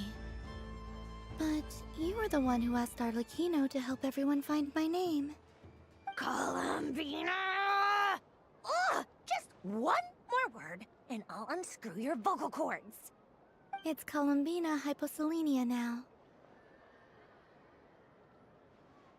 Tell someone who cares. I've missed you, Sandrone. The whole time I was gone, I was thinking. I hope I get a chance to say some ugly words to you. Is that supposed to be a joke? Anyway, let's go play that game. What? You mean that frostfin whale? Yes. It's some kind of game where you get bitten if you step on the wrong tooth. Seems like fun. Who in their right mind would wanna... Because you're not a scaredy cat. Gah! Fine! You wanna play? Let's play. Don't complain when I kick your sorry butt. Lovely. You old geezer! I'm gonna beat the pants off you! Just you watch! I almost forgot. Sandrone? What is it now? You'd better not lose, or I'm going to beat your head in. What? Allow me to demonstrate since I'm feeling so nice. You just step on the teeth, like this.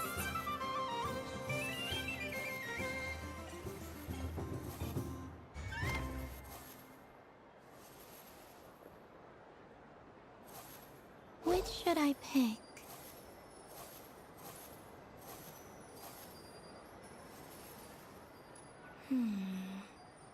I'm getting a bad feeling from this one. Sensing Kuvaki doesn't count as cheating, right? I want to switch.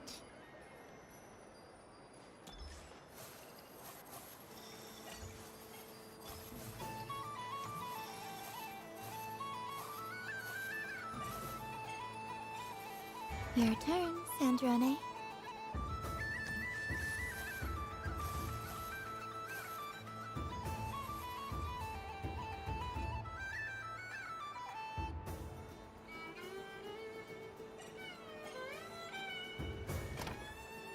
Don't come crying to me if you get bitten.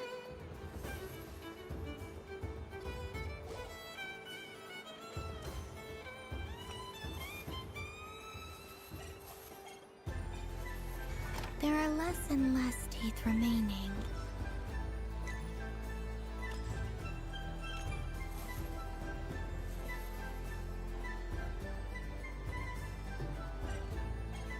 Huh?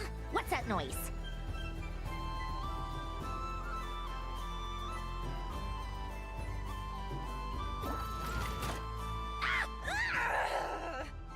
I think you might have picked a bad tooth, Sandrone. Shut it! Do you need any help? It seems like you're stuck. No! It's just a blasted... toy! How is its grip this strong? Stop laughing! All right. Well, you lost. So just like I promised... Hey! What are you doing? Are you seriously? Hiya! Why you... Oh, just you wait! Rematch! Are you all right, Sandrone? That was quite a strong bite. Are your clockwork parts? Quit your fussing! I don't need it! All right. I'll go first this time.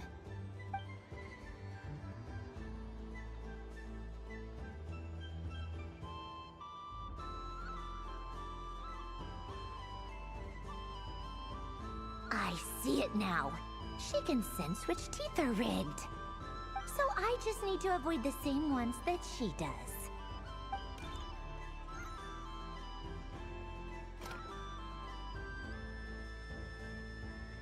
This one... Seems fine. She avoided that one then? Now I've got you. All right, my turn.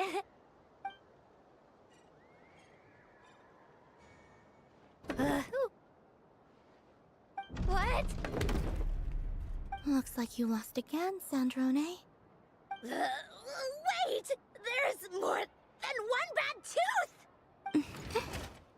Bonk.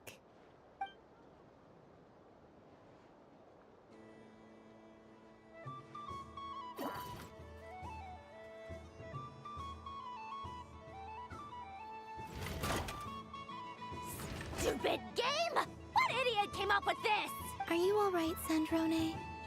You said some nasty thing? Oh, I'm peachy. Should I let you bonk me on the head as well? Ah, forget it. Come on, bonk away. It can be your consolation prize for losing so badly. I told you, forget it! Gah, you've always been so annoying. Singing right outside my door, inviting yourself to my tea parties, going AWOL. And now you're off to the moon or something. Of all my days with the Fatui, the times I spent with you, Arlecchino, and Rosaline, they were my favorite. I will not forget them, just as I shall not forget this moment. We'll always be friends, no matter where we are, right? Who'd want to be your...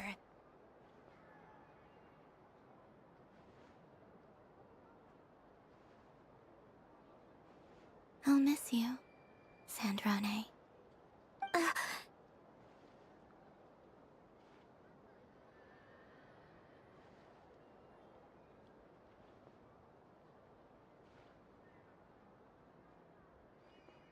Goodbye, Sandrone.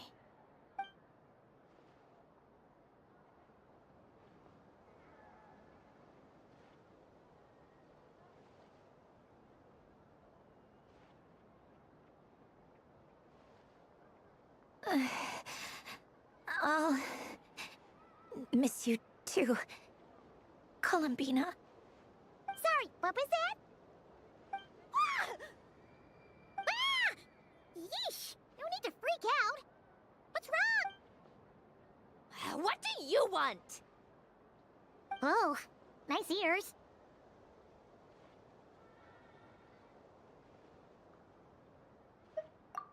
What do you want?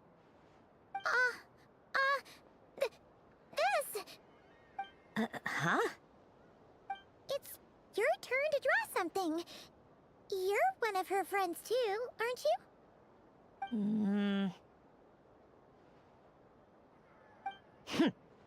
Doesn't know how lucky she is.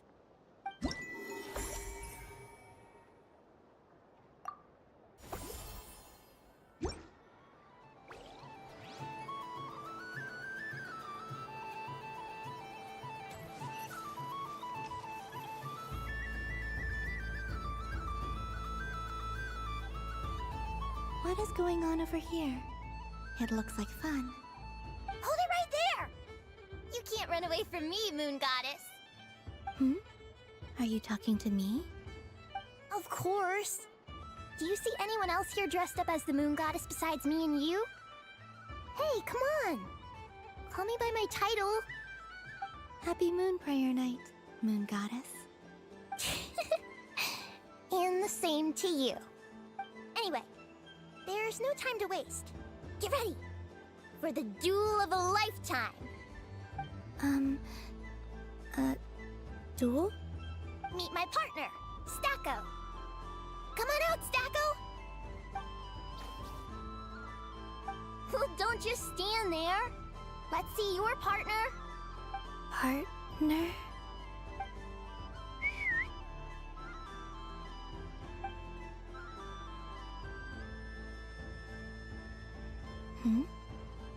So I need to select a partner and partner.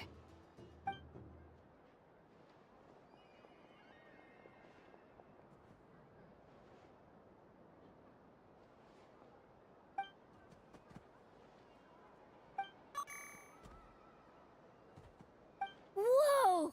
Am I seeing things? Where'd you get a Kohenki? That's great. But you can only bring one partner to battle against me and Stacko. They all look so eager to be picked. Which one should I choose? This deer came to celebrate the festival with the Frost Moon Scions. It wants to help me with its antlers. They are its pride and joy. They all look so eager to be picked. This one usually lives in Nasha Town. She likes falling asleep to the sound of striking hammers. And I bet she's quite familiar with robots' weak... Testing! Testing! Oh, this is an emergency. In this corner, we have, and in the other, we have. Only one moon goddess can be victorious. Now, without further ado, let the battle of the... I don't care who we're up against. Let's strike first. Stacko, for me. Ho ho ho! The robot has kicked things off with a change of formation. But how will this affect the battle? Nobody knows. The other party chooses to attack.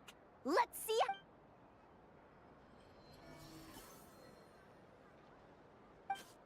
Stacko!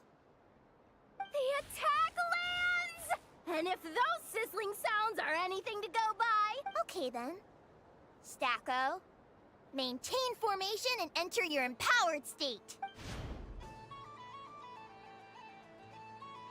Empowered state! There we go! Now we're talking! Absorbing the immense Kuvaki present on Moon Prayer Night! This lean, mean machine has greatly increased its offensive power! Here it comes! A Lockaberry! Oh, what could the Moon Goddess be planning now? The battle is heating up fast! I'm about... Go for it, Stacko!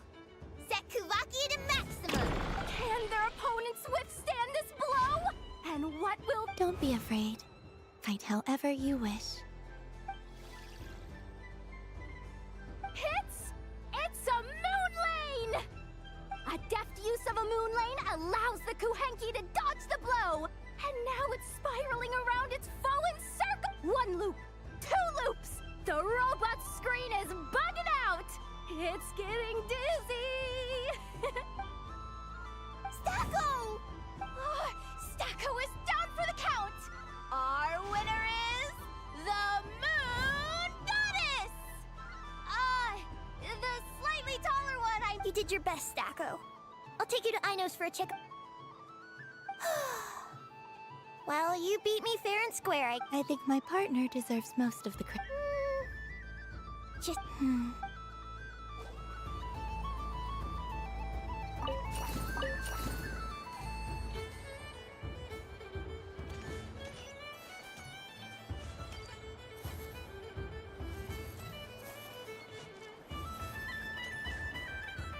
Moon Prayer Candy! Beautiful. Candy?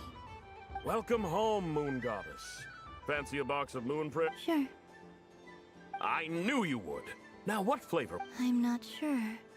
Is this for yourself, or as a gift? A gift for my friends. Ah, I see. In that case... Do you have Nocturnal Blossom flavor? Huh. I've seen couples give those as gifts before. No? Okay, then.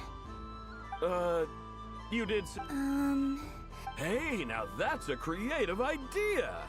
I've never... While we're at it...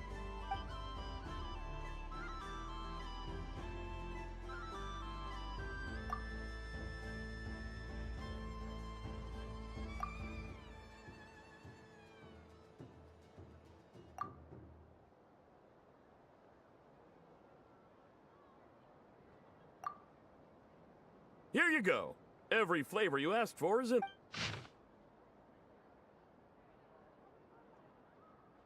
Thank you. I should be the one thanking you. I hope you and your friends have a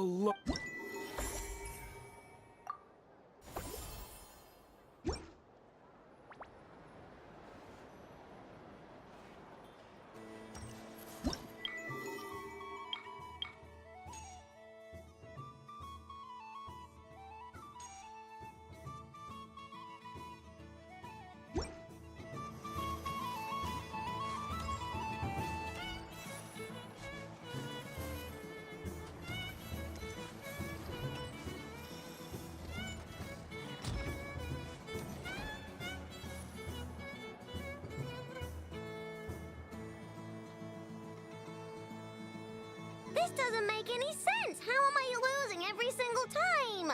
Wait, Inefa. I am not cheating, I know. Uh-oh, sounds like Inefa's turning into a big baloney bot. I think it's time for some serious maintenance. Moon Goddess, help me. Miss Columbina, I know, is attempting to cheat. What the? I'm not the cheater. You're the cheater. How dare you?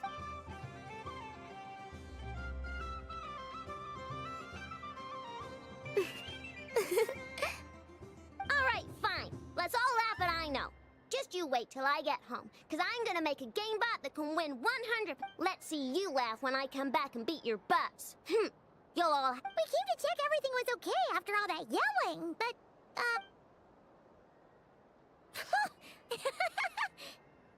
Whatever it is, it sounds like cheating is allowed. Kuhenki concentration.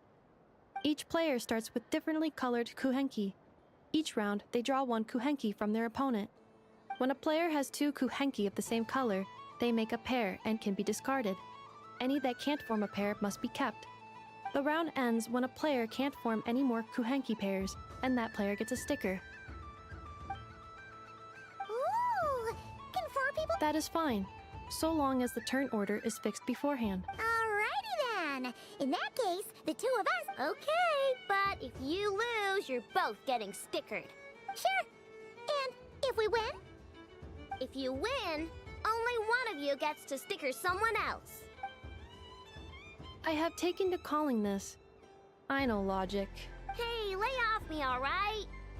Okay, looks like Luonatar is the Kuhenki of honor for this game.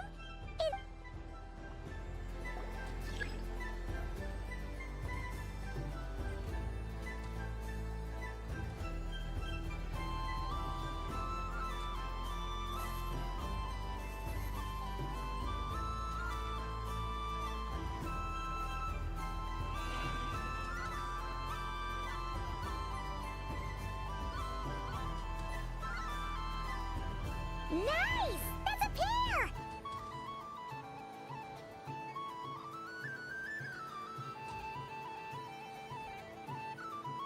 Go, go, fly!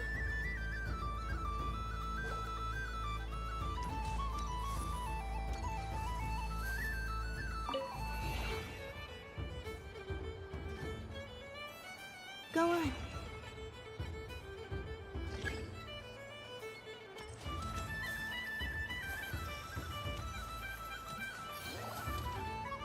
I have a pair.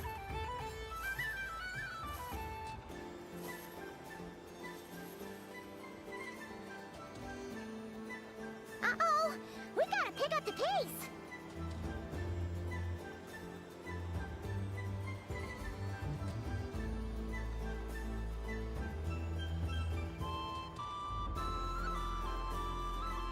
Phew, that was too close. I thought I was gonna lose.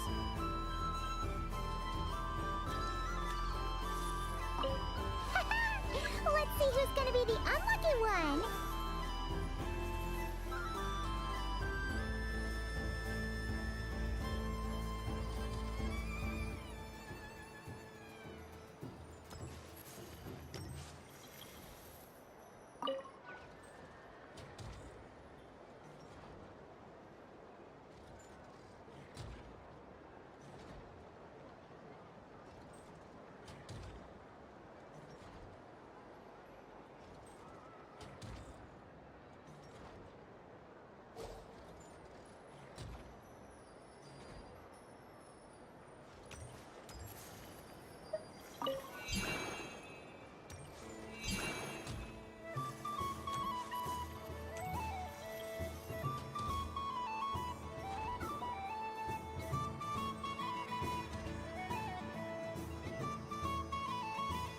Let me pick a good one. What's it get? You're not looking very pleased with yourself there. What happened? I won.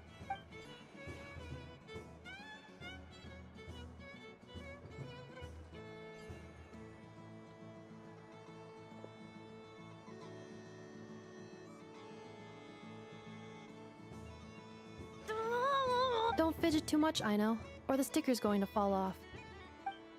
care. If it falls off, it falls off.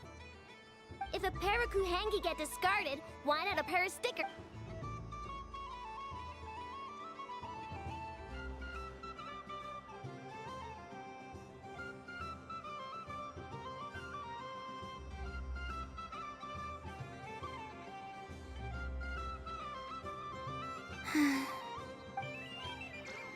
Sticker, sticker, sticker!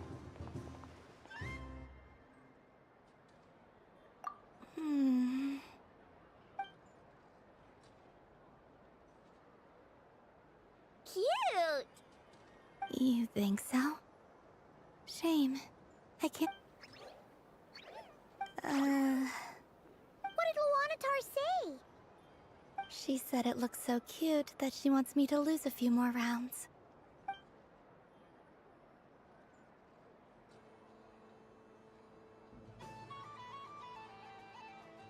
Who put these stickers on Paimon's eyebrows? Ugh, she can barely see! Alright, now, I think we got enough evidence to prove that there's a serious problem here. Yes, I agree as well. The culprit is... Inefa! Culprit? What did I do? Quit acting dumb, Inefa! You're not wriggling your way out of this one. I've been watching. Not only did you remember whose side Luanatar started at, but every time someone drew a kuhenki, you were logging it and calculating which kuhenki pairs were gone, who had what color kuhenki in their hand. Exactly! Why not? Putting aside the fact that running calculations is not against the game rules, do you have any evidence to support your allegations? But that's not against the rules either. So she admits it. She certainly does. Alright, everyone grab a sticker. It's time to get Inefa back. But... Take that!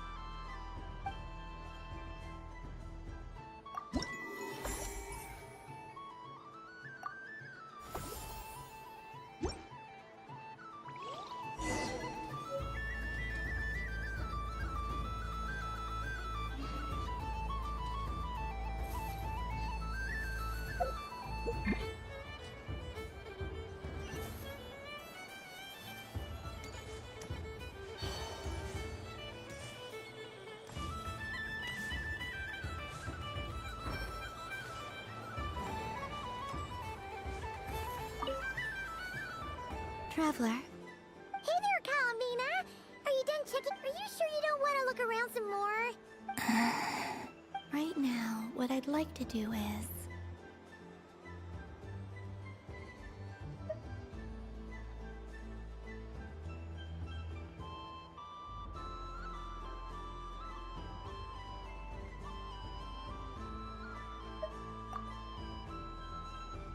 Oh! Candy for us? Thanks a bunch, Columbina. Don't mind. Whoa! What about you, Traveler? How does yours taste? Oh, sounds good. Yes, I believe so. Hey, gotcha. Let's... Sure. This one, and... Yep, this one looks right, too. Here we go. One per person. It's so sweet.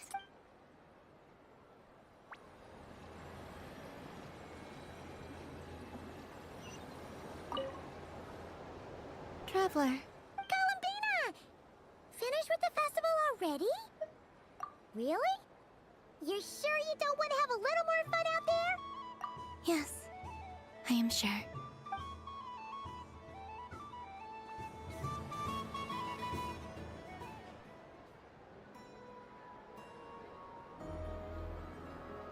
This was the most fun I've ever had on a moon prayer night.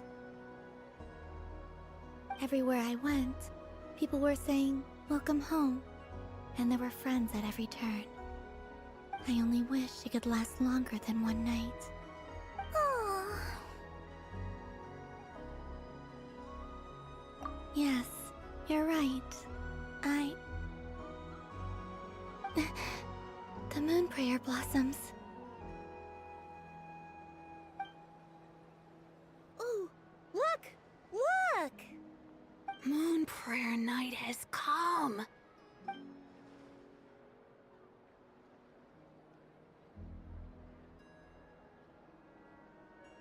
The moon. It's so beautiful. Happy Moon Prayer Night, dear. Happy Moon Prayer Night.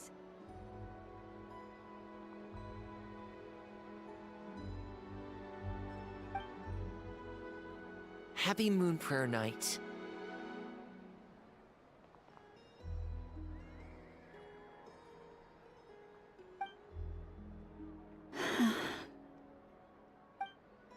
Aww.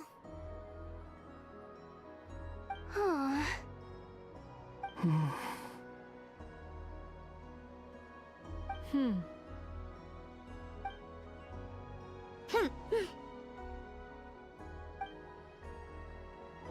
Time flies when you're having fun.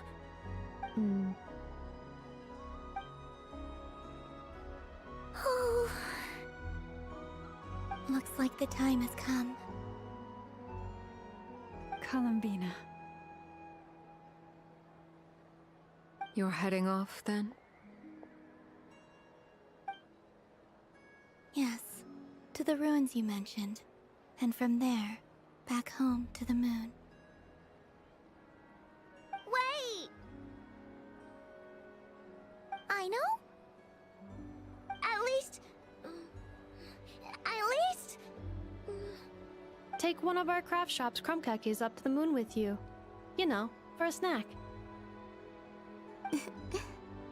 Sure, why not? The Curatorium of Secrets believes in proper farewells. No story should be left without a satisfactory endnote. Never. Farewells are an important affair for the Ratniki, too. We never know when we might meet again. Haha! And here I thought grand farewells wouldn't suit tonight's mood. But I suppose friendly passion is not to be stopped, eh? We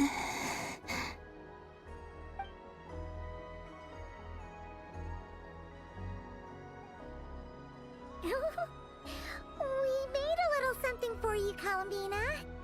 Ta-da! What is it? A Moon Prayer Night greeting card with drawings by all of your friends. You did mention that you'd like a portrait done, so I took the liberty of creating one for you. I, meanwhile, did the portrait of Mr. Albedo, and Mr. Varka did the same for me. I mean, I think my work was pretty true to life, don't you think? The picture of Ashru was my doing. The two of you seem to get along rather well. Wait, was I the only one who did a full-body picture? That's so embarrassing. I did pictures of me and Anefa. I did my own portrait and one for Hat Guy. Plus, there's the two mages, Arlecchino and Cendrone. So, if you ever miss us, just flip the card open and we'll all be right there with you. I don't know what to say. Thank you so much, everyone. This whole Moon Prayer Night was more than I could have ever asked for. It is the greatest gift I have ever received. Lauma, I figured it out. Figured what out? Remember how the Frost Moon Scions used to use milk as invisible ink to write hidden messages? That was a very long time ago. Oh, are you saying? Yes. When I miss you all, I shall use moonlight in the same way, to write words that only you can see upon the moon itself. Wow, that sounds lovely. Quite. But how will we see them? Simply open your windows on nights when the moon shines bright, and the moonlight will naturally flow towards the words I have written. That sounds most fitting indeed. Very true to form. I'll try to write them in places that won't disturb your sleep. I, for one, would sleep all the better for having read one of your messages before settling down for the night. Exactly. So don't worry about disturbing anyone's sleep. Just promise you'll write to let us know you're okay, alright? Alright. I promise.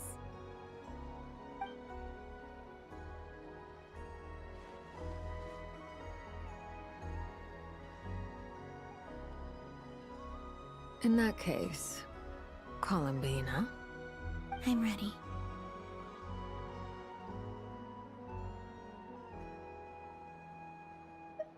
Very well. Let's go.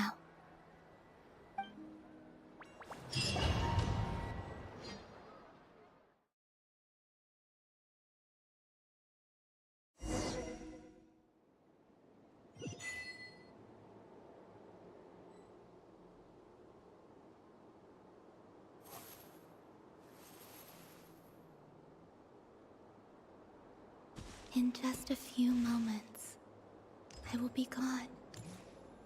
I still don't know what to expect on the moon. Will I really be able to send messages to my friends? The Kuhenki, the animals of Not Cry. I'll never get to see them again. I wonder where I'll be when the next moon prayer night comes.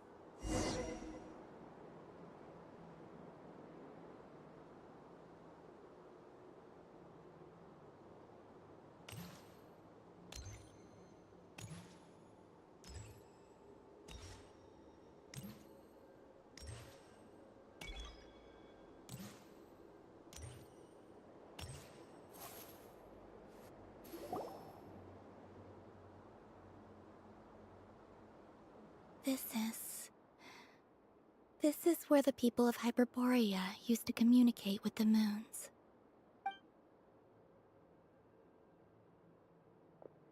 Eternal moon, frost moon, iridescent moon. When the power of all three converge... The gate to the moons shall open. Moon marrow preparations are complete. Only the final step remains. I'm sure Nasha Town is livelier than ever at this moment. Yeah, it's a shame you couldn't be there for it, but it's now or never, right? It's fine. I'm more than happy with this. My last piece of luggage. My only piece of luggage.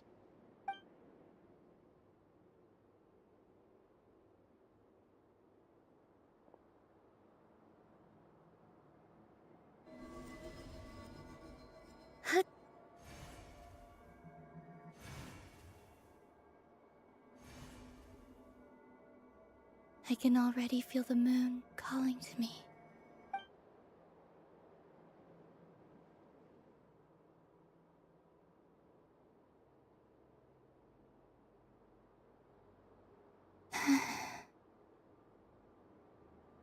Your home lies on the far side of this light, Columbina. From now on, we will at last have a reason to pray to the true moon. Columbina. Yes? I'm listening. Be sure to come back and see us when you get the chance.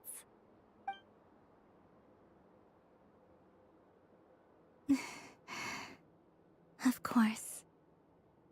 But if that chance doesn't come, then remember that you have friends on this planet. People who will miss Columbina. Yes, I will. Thank you for everything you've done for me. And remember, come night or day, the moonlight shall always connect us. Well then, farewell, my friends.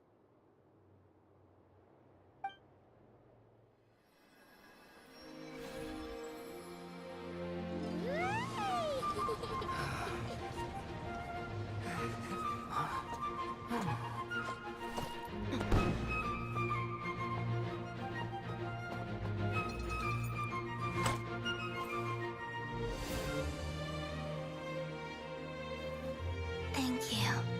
This was my happiest night in Tevat. Farewell, Columbina.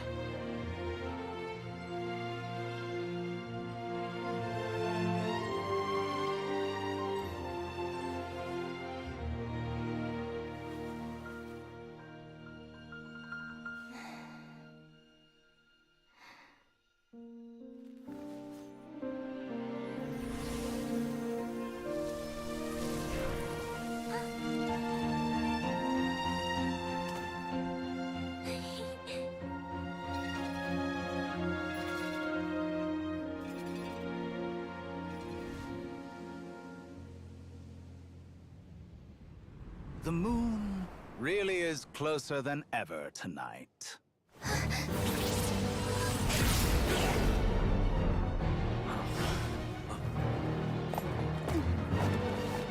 Columbina.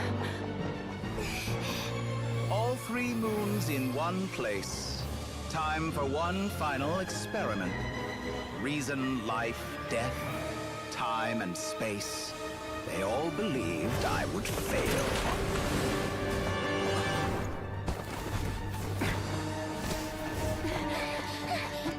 How could this happen? But Tevat's primordial power never did belong to the throne of heaven. And now, they are mine.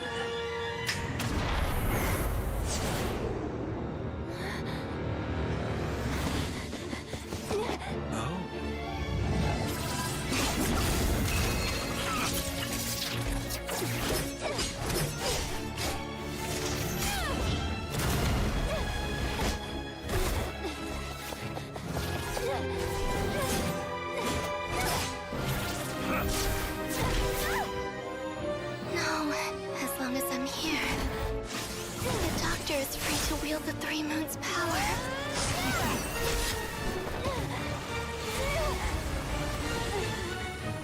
It's the only way.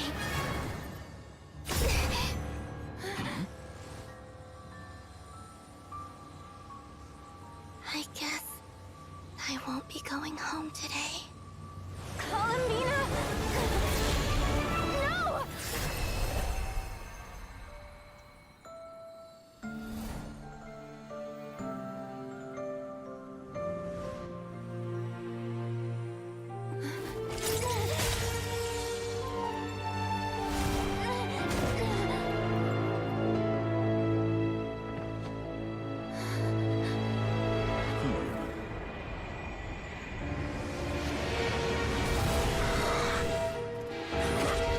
Stubborn world, do not try to control me.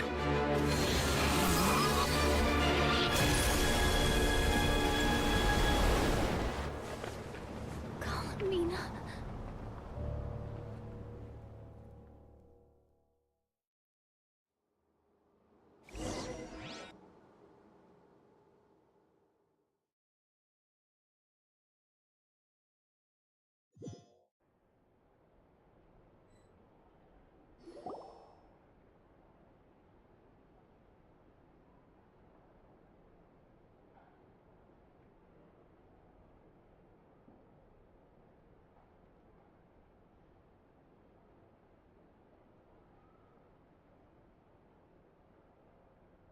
Are you all right? Do your wounds still hurt? I had someone prepare a little medicine that could prove effective. Take it if you need to. In that case, let me relate the contents of the call we made to Alice after the incident occurred. That Dottore is a crafty one. He distracted the Hexenzirkel by creating a huge fuss at Tevat's borders. I'd assumed that the cause was an abyssal intrusion from the outside world, which in fairness is a rather common occurrence. But after learning that you managed to influence the phantoms in Nordcry, I realized that perhaps this interference could have come from within Tevat instead. But we weren't able to change their fates. True, you couldn't change how their stories ended, but you did build some variables around yourself. Variables? Yes, things you heard that you could not otherwise have learned, ideas that would otherwise have never crossed your mind. All these things are variables. Of course, most variables usually pale into insignificance with the myriad of possibilities floating around. But the moment you start treating them as building blocks and intentionally stacking them, that changes things. That's what Dottore did, and it's how he created the necessary conditions so that when you activated the portal tonight, it played right into his plan. However, we have no way of knowing exactly what he did. Yeah, we also need to ascertain Columbina's status. And that about sums it up. As I suspected, Dottore has disappeared completely. If it's any consolation, he wasn't able to control Columbina as he might have wished to. Oh no!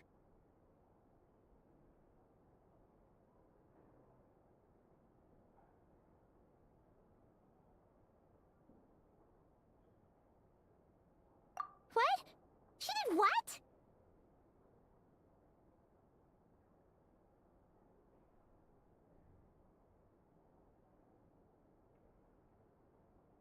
All we saw was Dottore appeared and used some kind of power. The next thing we knew, he and Columbina were gone, and you were falling into the sea.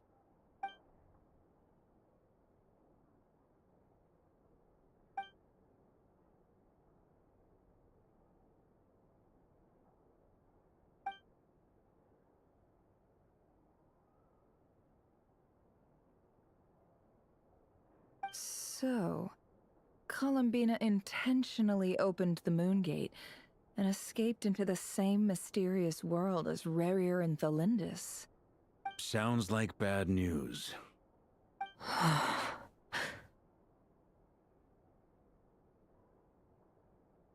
Seen in that way, the trilunar syzygy and Revir's emergence, Dottore might have been pulling the strings in both cases.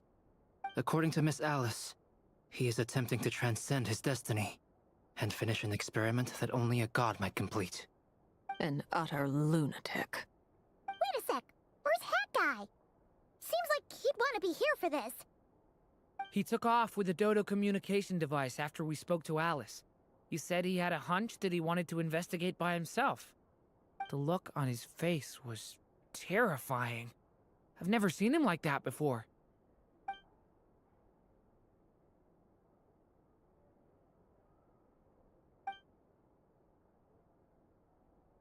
I'm back. Hat Guy! I went to look for the Hyperborean phantoms again. I think I've gotten to the bottom of it. I got them to talk to Nicole on the other end of the communications line. Turns out, the history they describe is different from how Nicole remembers it. Really? But how? Surely Nicole can't have been wrong. Because the phantoms are the ones who were deceived. They speak of a savior who appeared in their history. One who never should have existed. This savior promised to create a new moon within the false sky, and even bring back their moon goddesses. Foolishly, they believed in him, and told him everything he wanted to know about the moons. It's obvious that this was Dottore's doing. Now you mention it, the first time we entered the Hyperborean ruins, we heard the phantoms discussing their history, and I remember Nicole commenting that something sounded a little strange. But Dottore shouldn't have been able to get in there in the first place. He didn't. Nicole said that this was an anomalous state triggered by disruptions in the causal connections between phantoms from the same era. The variables that Dottore put in place were substantial enough that they even affected phantoms that he never met. So it's not that their memories were unclear. They'd been tampered with. That's exactly the possibility Dottore was trying to manufacture. He turned these variables into knowledge and engineered the situation so all that knowledge would fall into his hands. Then, he harnessed that knowledge on Moon Prayer Night to truly create a false moon. How is that even possible? To be precise, he exploited a weakness in the way the spell works. The spell senses Kuvaki to detect the moon's location. So, as long as the false moon more strongly resembled the moon than the frost moon beyond the skies, the gate would teleport Columbina to the false moon's location. In other words, to Dottore's side.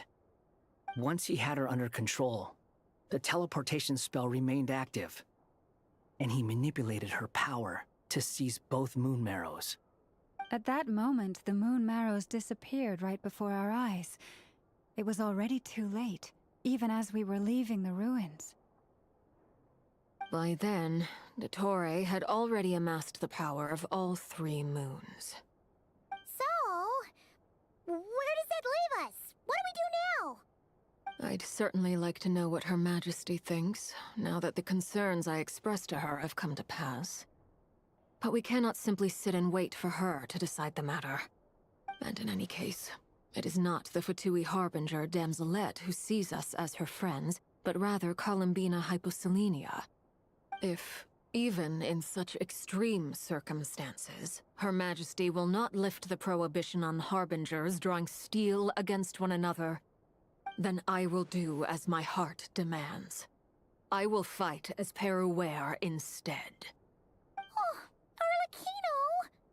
Time is short, so I'll make the first move.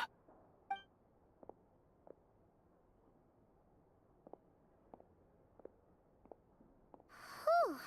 Even Arlecchino seems to be losing her cool now.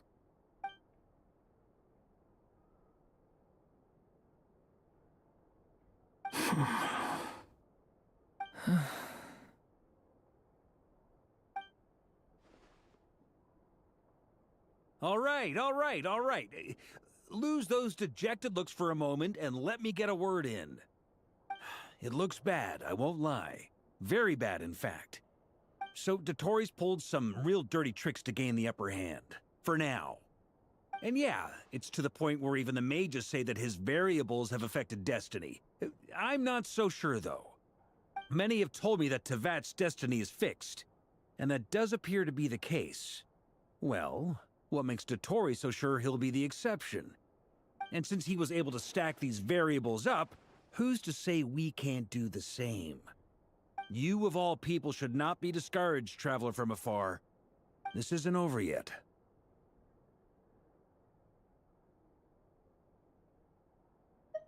And you're not alone in that. Everyone here does, whether they've spoken thus far or not. But none of us are the type to sit back and wait for the sun to shine again. That's exactly how a knight should roll. If they knock you down, you get back up and get back in it. Don't forget, Honorary Knight, you're a legitimate member of Mondstadt too. Burke is right. This is far from over. Dotori's already way overdue a butt-kicking given his past shenanigans. And after this, he's earned himself a double dose. That's what I'm talking about. How's everyone else feeling? I'll use Kuvaki to investigate Columbina's whereabouts. I am not ready to give up either. Leave the intel gathering to me. Whatever happens within Nodcry's borders, when the Curatorium of Secrets wants to be in the know, we all— Ano and I will do all we can to support you. We will attempt to reverse engineer Dotori's actions. Alice and Nicole are busy dealing with an emergency at Tevat's borders, so they can't return just yet. But they're both very angry about this. They've asked Albedo and me to act on the Hexenzer. Are you ready then? We're going to have— I'll do my best. As for me, I'm pretty familiar with Dotori's way of doing things. So Nice! Looks like we have our basic division of labor. I'll get in touch with Flints and Itlua, get them to have a chat with their Starshiner. It couldn't hurt to bring the light. At the same time, I'll pass on instructions to the knights present in Nodcry to assist the Lightkeepers and other organizations. Yeah! We'll show him! That's it then. Good luck, everyone.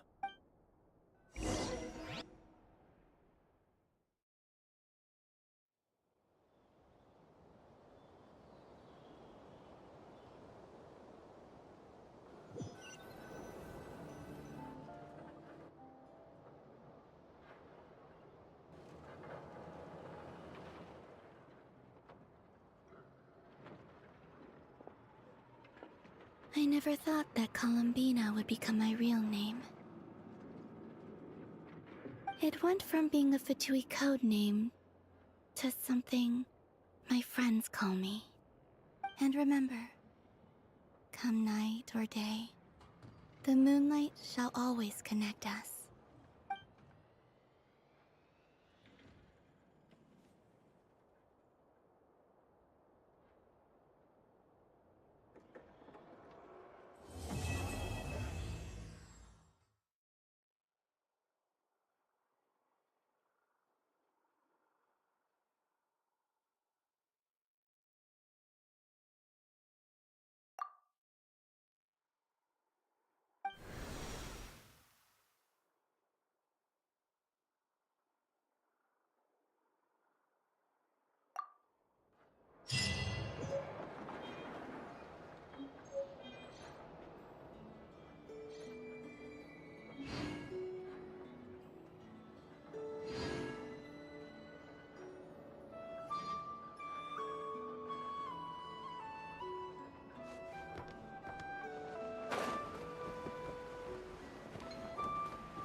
Don't trust your eyes uncritically. People only see what they want to. So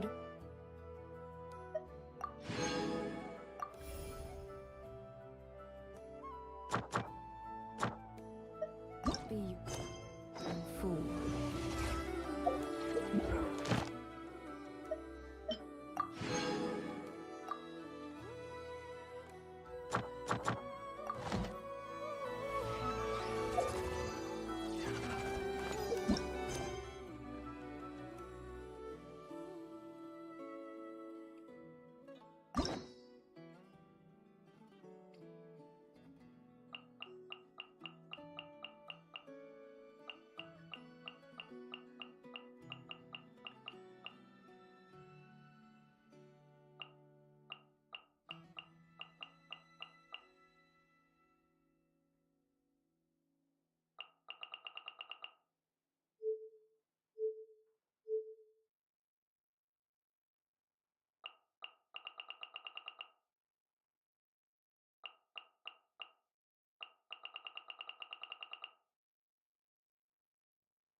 Ad Astra at...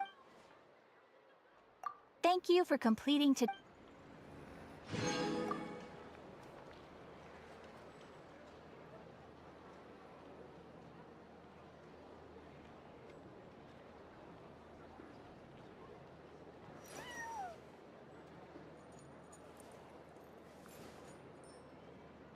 This land holds nothing but promise for adventurers from all walks of life. Wouldn't you agree? I better get me some outfits. Once they've hauled everything over to Snezhnaya, make a little extra by selling their wool.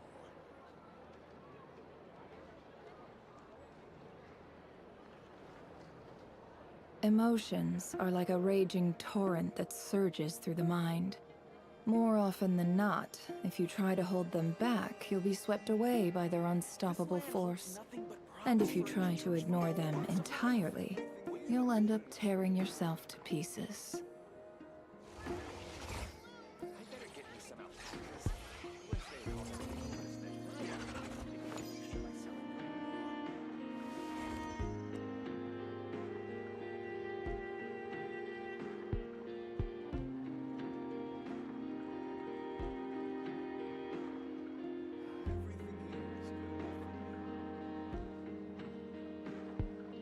This land holds nothing but promise for adventurers from all walks of life.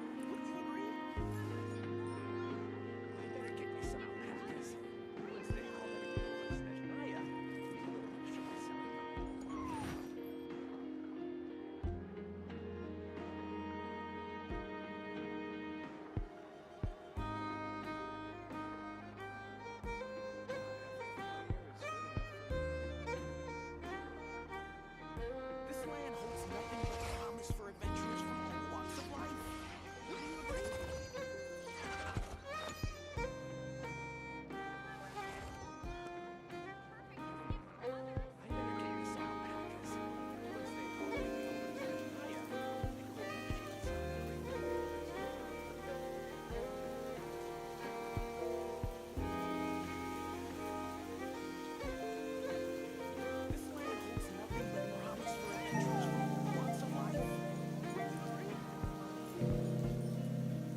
adventurers from all walks of life.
O traveler from beyond this world, will you witness this tale unfold? Alice? You recognized me just like that? Maybe I need to work on my impression. Anywho, come to Star Sand Shoal. There's a little something I'd like your help with. Well, it wouldn't be Clay's mom without a hefty dose of mystery, huh? Let's go see what this is about.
Oh, it's Durin!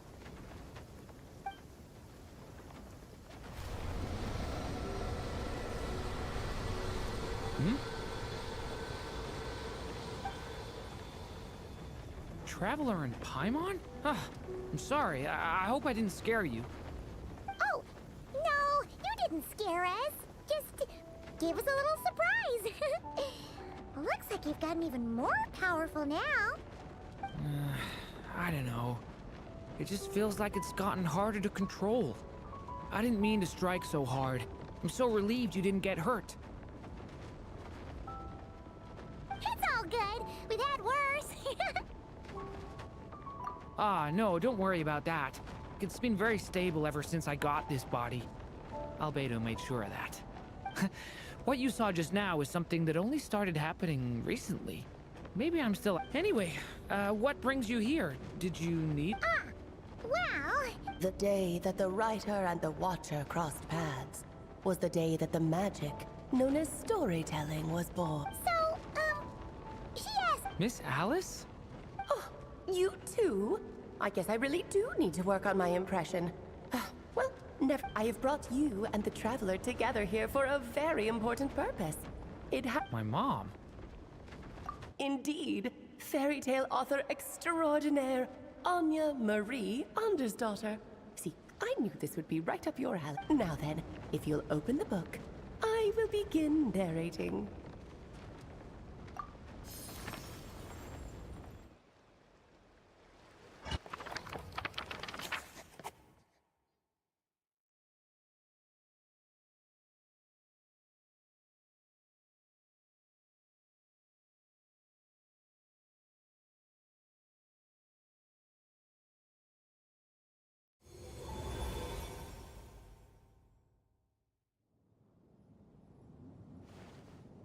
Whoa!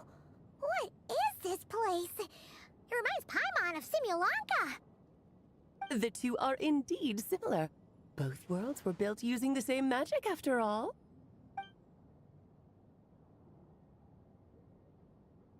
Aha! So it is Alice! Hello? And Alice? Oh, no need to be shy. Just think of me as one of your mother's dearest friends. You keep talking about stories and magic. What's this all about? Simulanka 2.0 or something? Certainly not. Simulanka was a peerless masterpiece. Without the original author, it would be impossible to create a sequel, even for me. But you are right about one thing.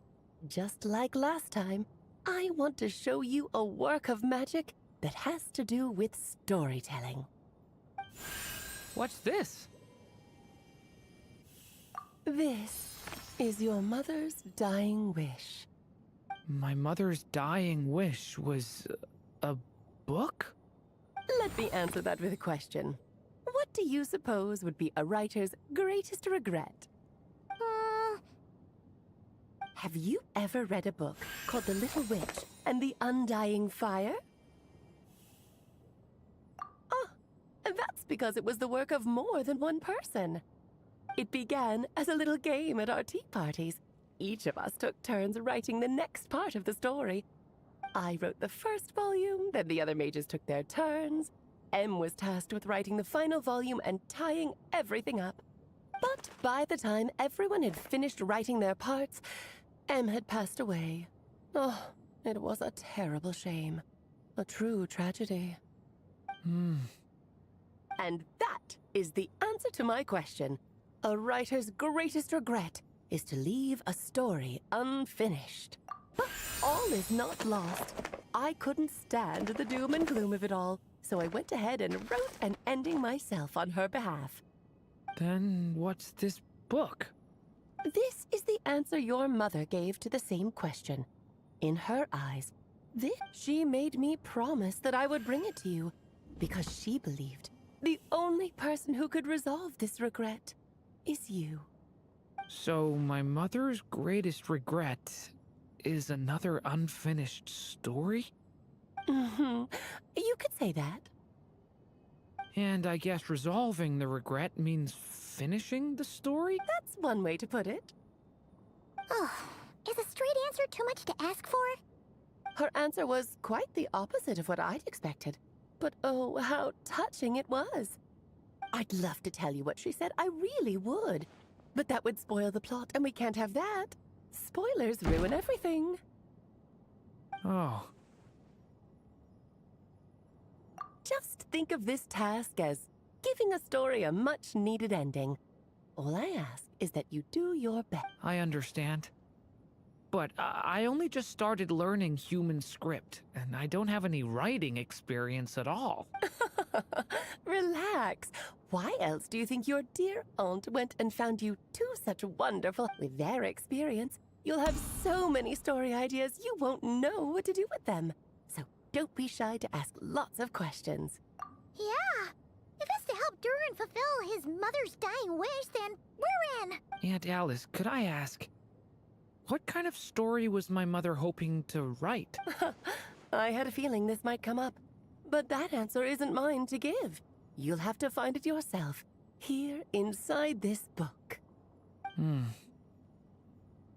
worry. We'll help you come up with loads of ideas. Yeah, let's find a nice spot where we can settle in and read through this thing.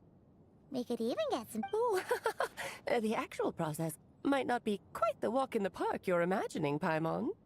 Why's that?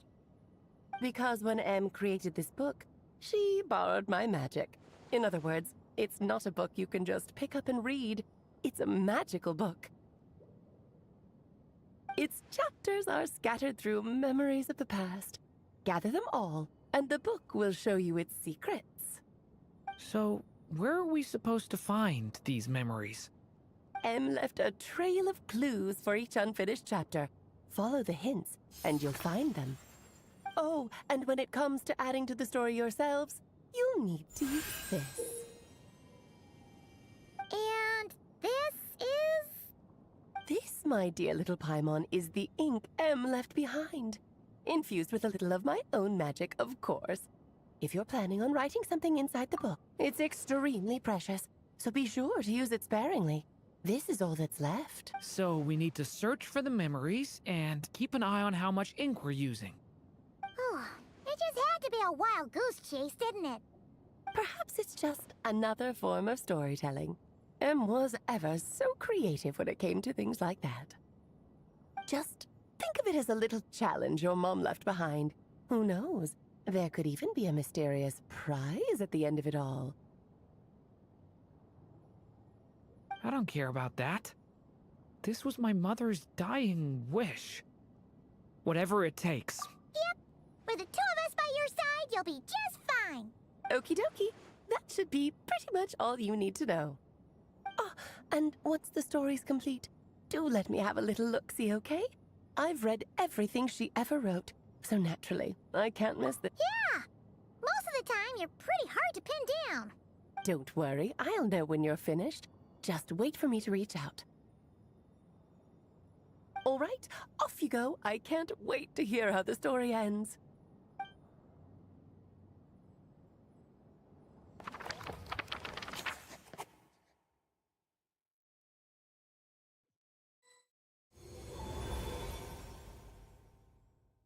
Oh, here we are again. Right. Alice mentioned we should be on the lookout for clues. Huh? A corner of repose for countless tales, watched over by the honor of knights. A place for stories to sleep, perchance to dream of ancient cities and the epics of ages past. There, a witch once spent a sleepless night, and all to bring forth a story yet untold. Find the place I speak of, for it is where the seeds of this story lie. Was that a riddle? Where do you think this mysterious place could be? Hey, you might actually be onto something. Yes. I had a feeling that's where we would be headed. After all, it's where my mother was from, and I bet it's where she wrote this story. Yeah, that makes sense. Still, I feel bad about dragging the two of you along on such a long journey. Don't worry about it. We don't.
Don't trust your eyes uncritically. People only see what they want to, so don't be your own fool.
the Mondstadt Library, huh?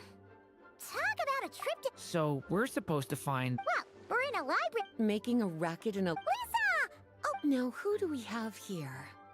Ah, my golden-haired cute... Sorry, Miss Lisa.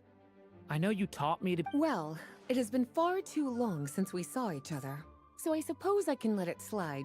Back when he first arrived here, poor Jean wasn't sure what to do with him, so I figured if I can hit... Nice! Sounds like Durin was welcomed with open arms. Why, of course. Now, let's save the reminiscing for another time. I'm sure you're here for a reason. Did you need to borrow some books?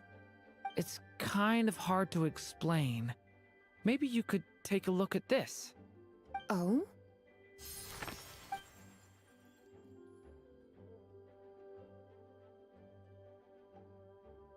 Ah, I see.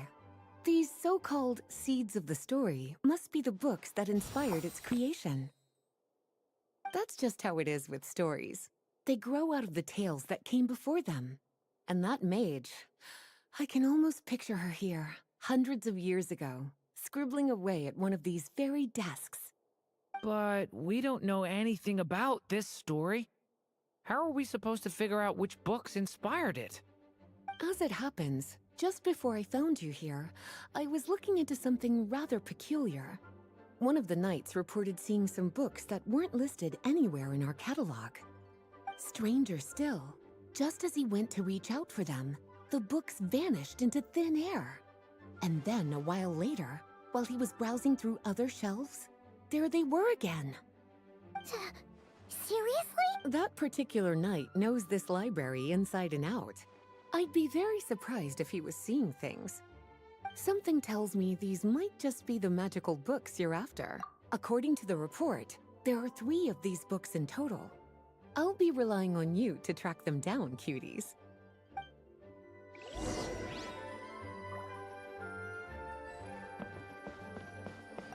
Oh, wait! We better show it to Lisa.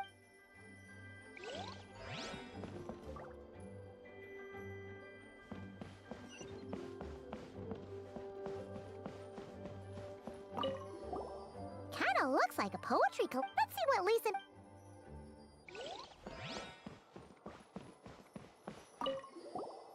Second strike. Wait. Huh. Please be quiet with the It's one of M.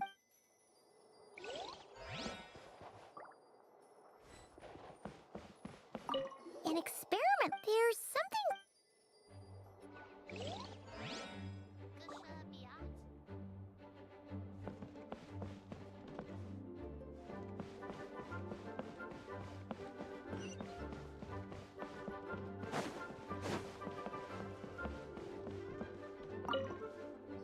Well, did you manage to find them?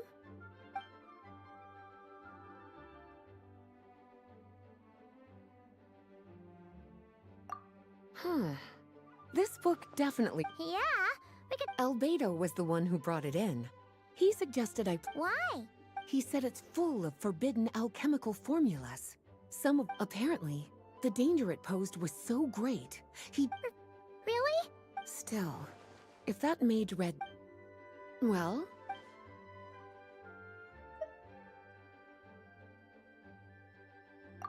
Yes, this is a restricted book, all right. Huh.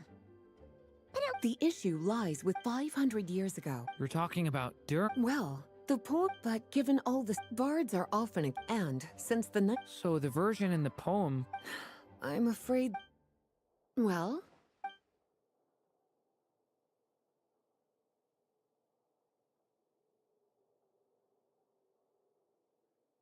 Truly extraordinary. So... It's true. The only reason it's after Klee was born. So, is to keep it No. Well, would you look at that? Forbidden texts? You know, the first time you mentioned that the library had a restricted section, I meant... Not really something you... Seeing as it was Miss Alice... Don't worry, Miss Lisa.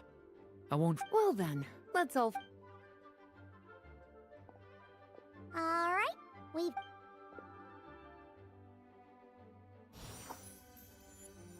Wait, look!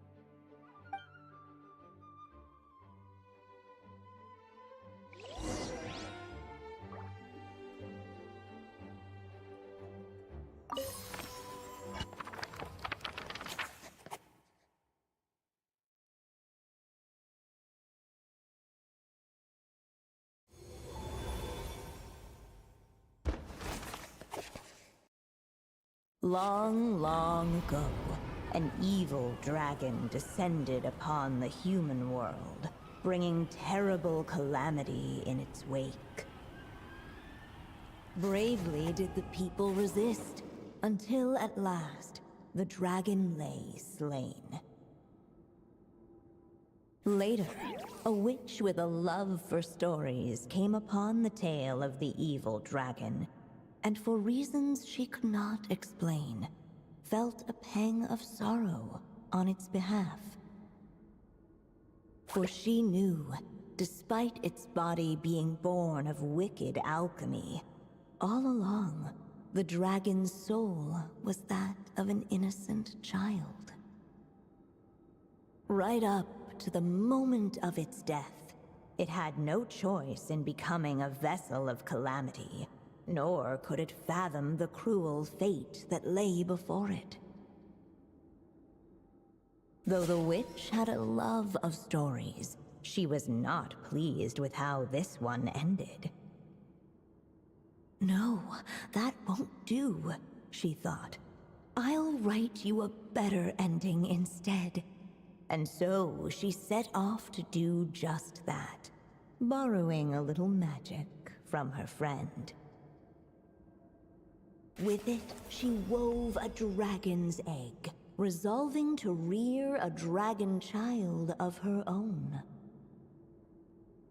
Yet long in thought she lingered, wondering what kind of world her little dragon ought to behold upon waking.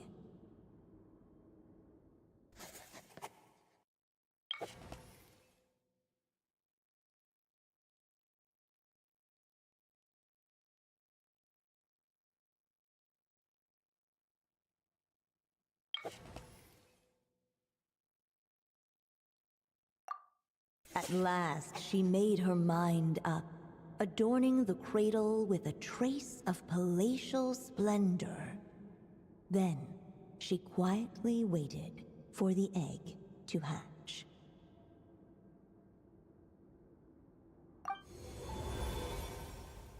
Whoa! We're actually inside the This must be Aunt Alice's magic.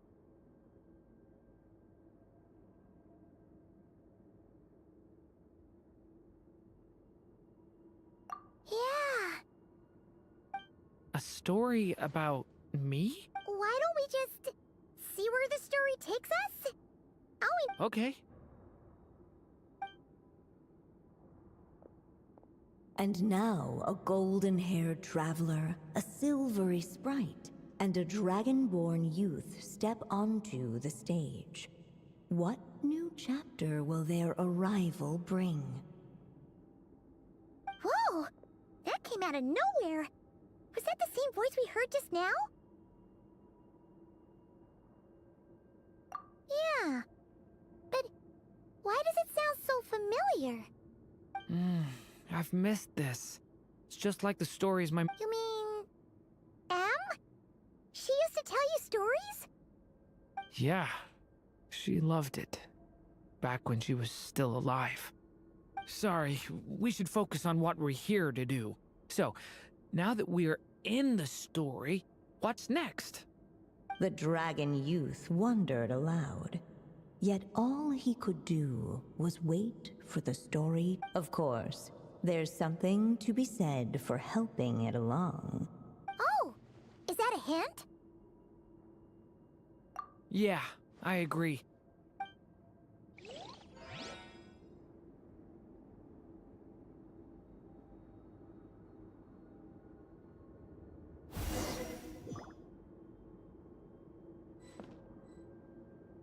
For a moment, the story crashers fell silent, perhaps waiting around.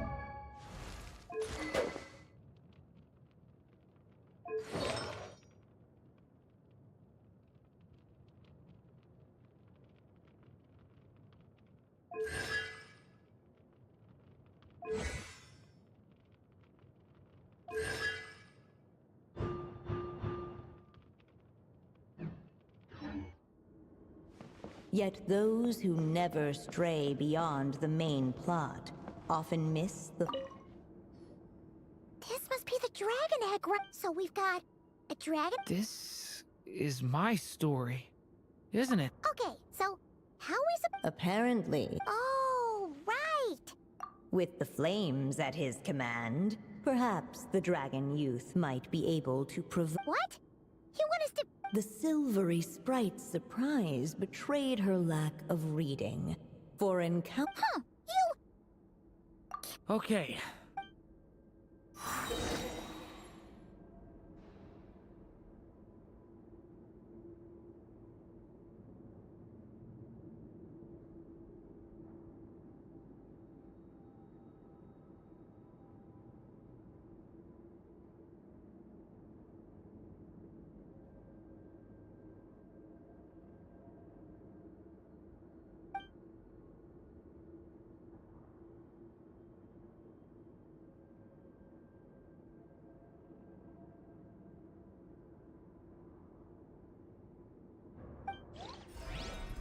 I still have so much to learn about human interactions. Like, where should I put my hands when I'm nervous? Get back!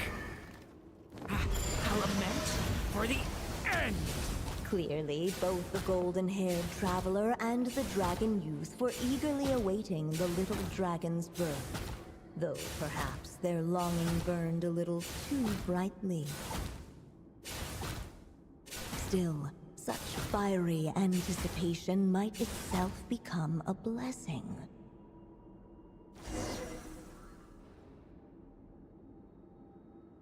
At last, under the witch's expectant gaze, the little dragon broke. No living being has ever decided that I brought you into being because I willed it so. But I promise you this. Your birth was wanted. You've never told me those things before, but for some reason, I always knew. Thank you for bringing me into this world.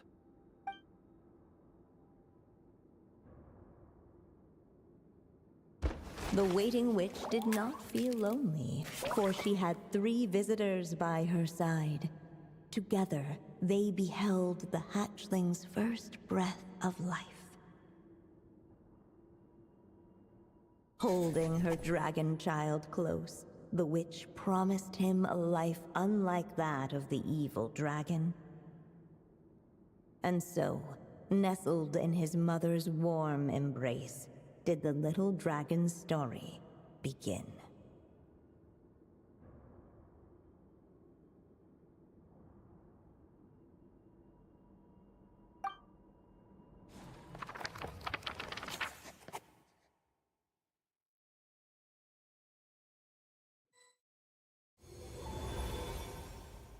Wait, isn't this Mondstadt?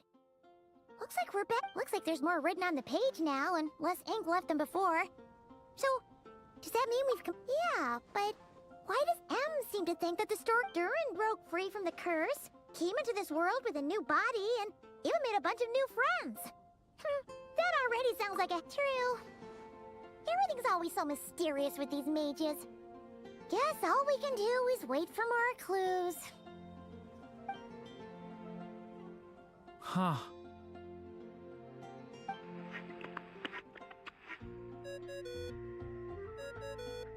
Is this thing on?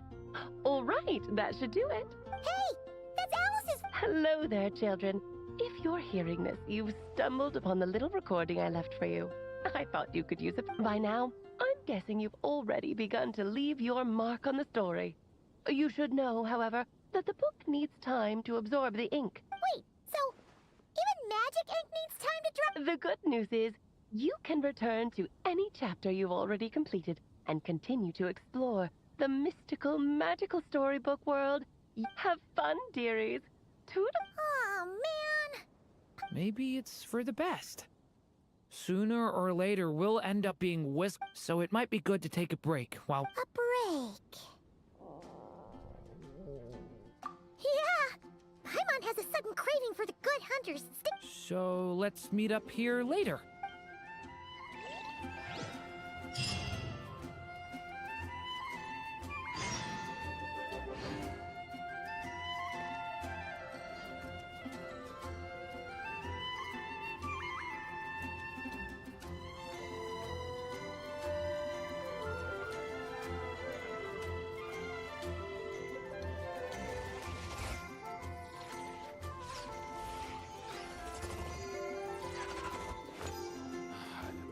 from my daughter.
It is.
I wonder...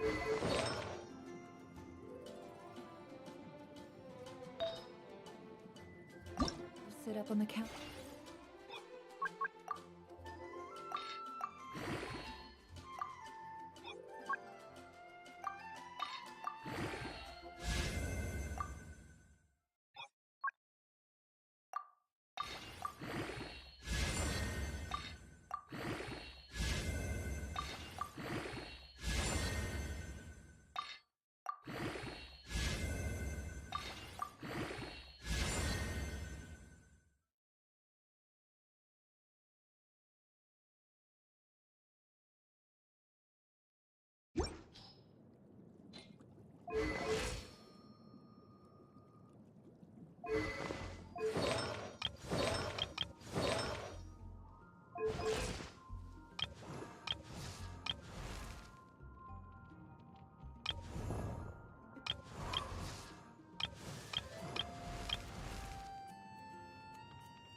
Welcome our clients, of course.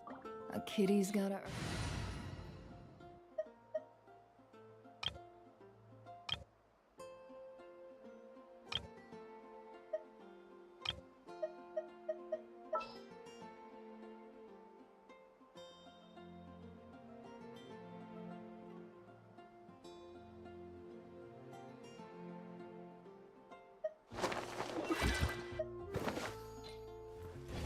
Emotions are like a raging torrent that surges through the mind. More often than not, if you try to hold them back, you'll be swept away by their unstoppable force. And if you try to ignore them entirely, you'll end up tearing yourself to pieces.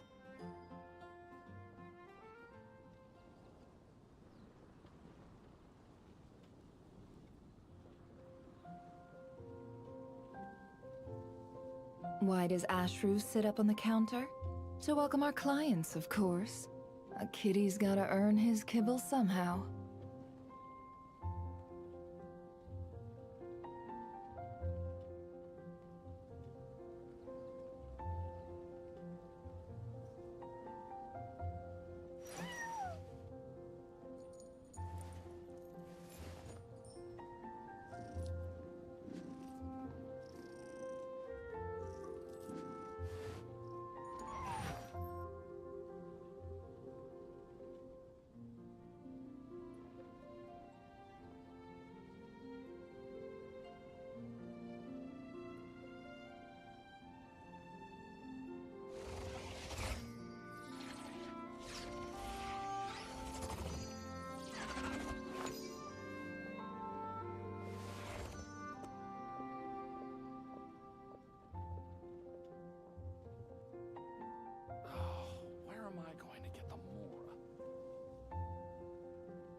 Emotions are like a raging torrent that surges through the mind. More often than not, if you try to hold them back, you'll be swept away by their unstoppable force. And if you try to ignore them entirely, you'll end up tearing yourself to pieces.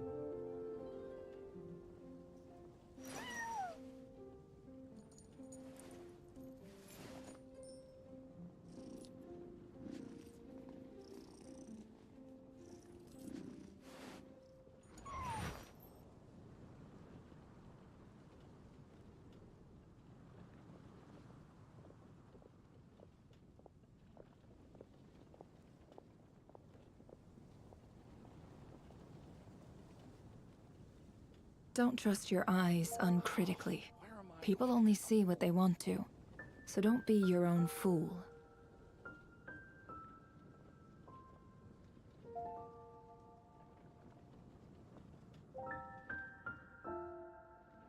Whoa, that doesn't sound very good.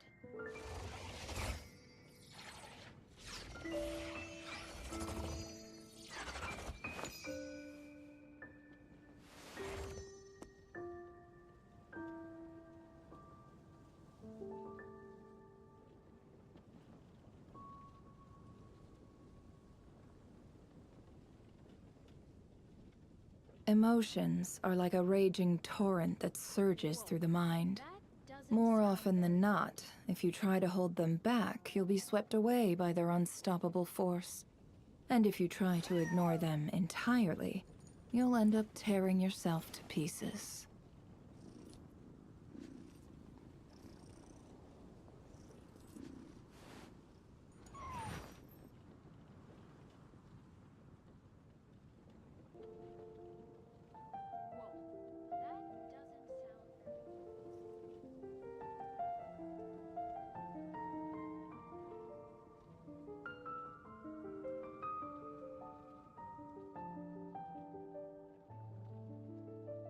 Why does Ashru sit up on the counter? To welcome our clients, of course. A kitty's gotta earn his kibble somehow.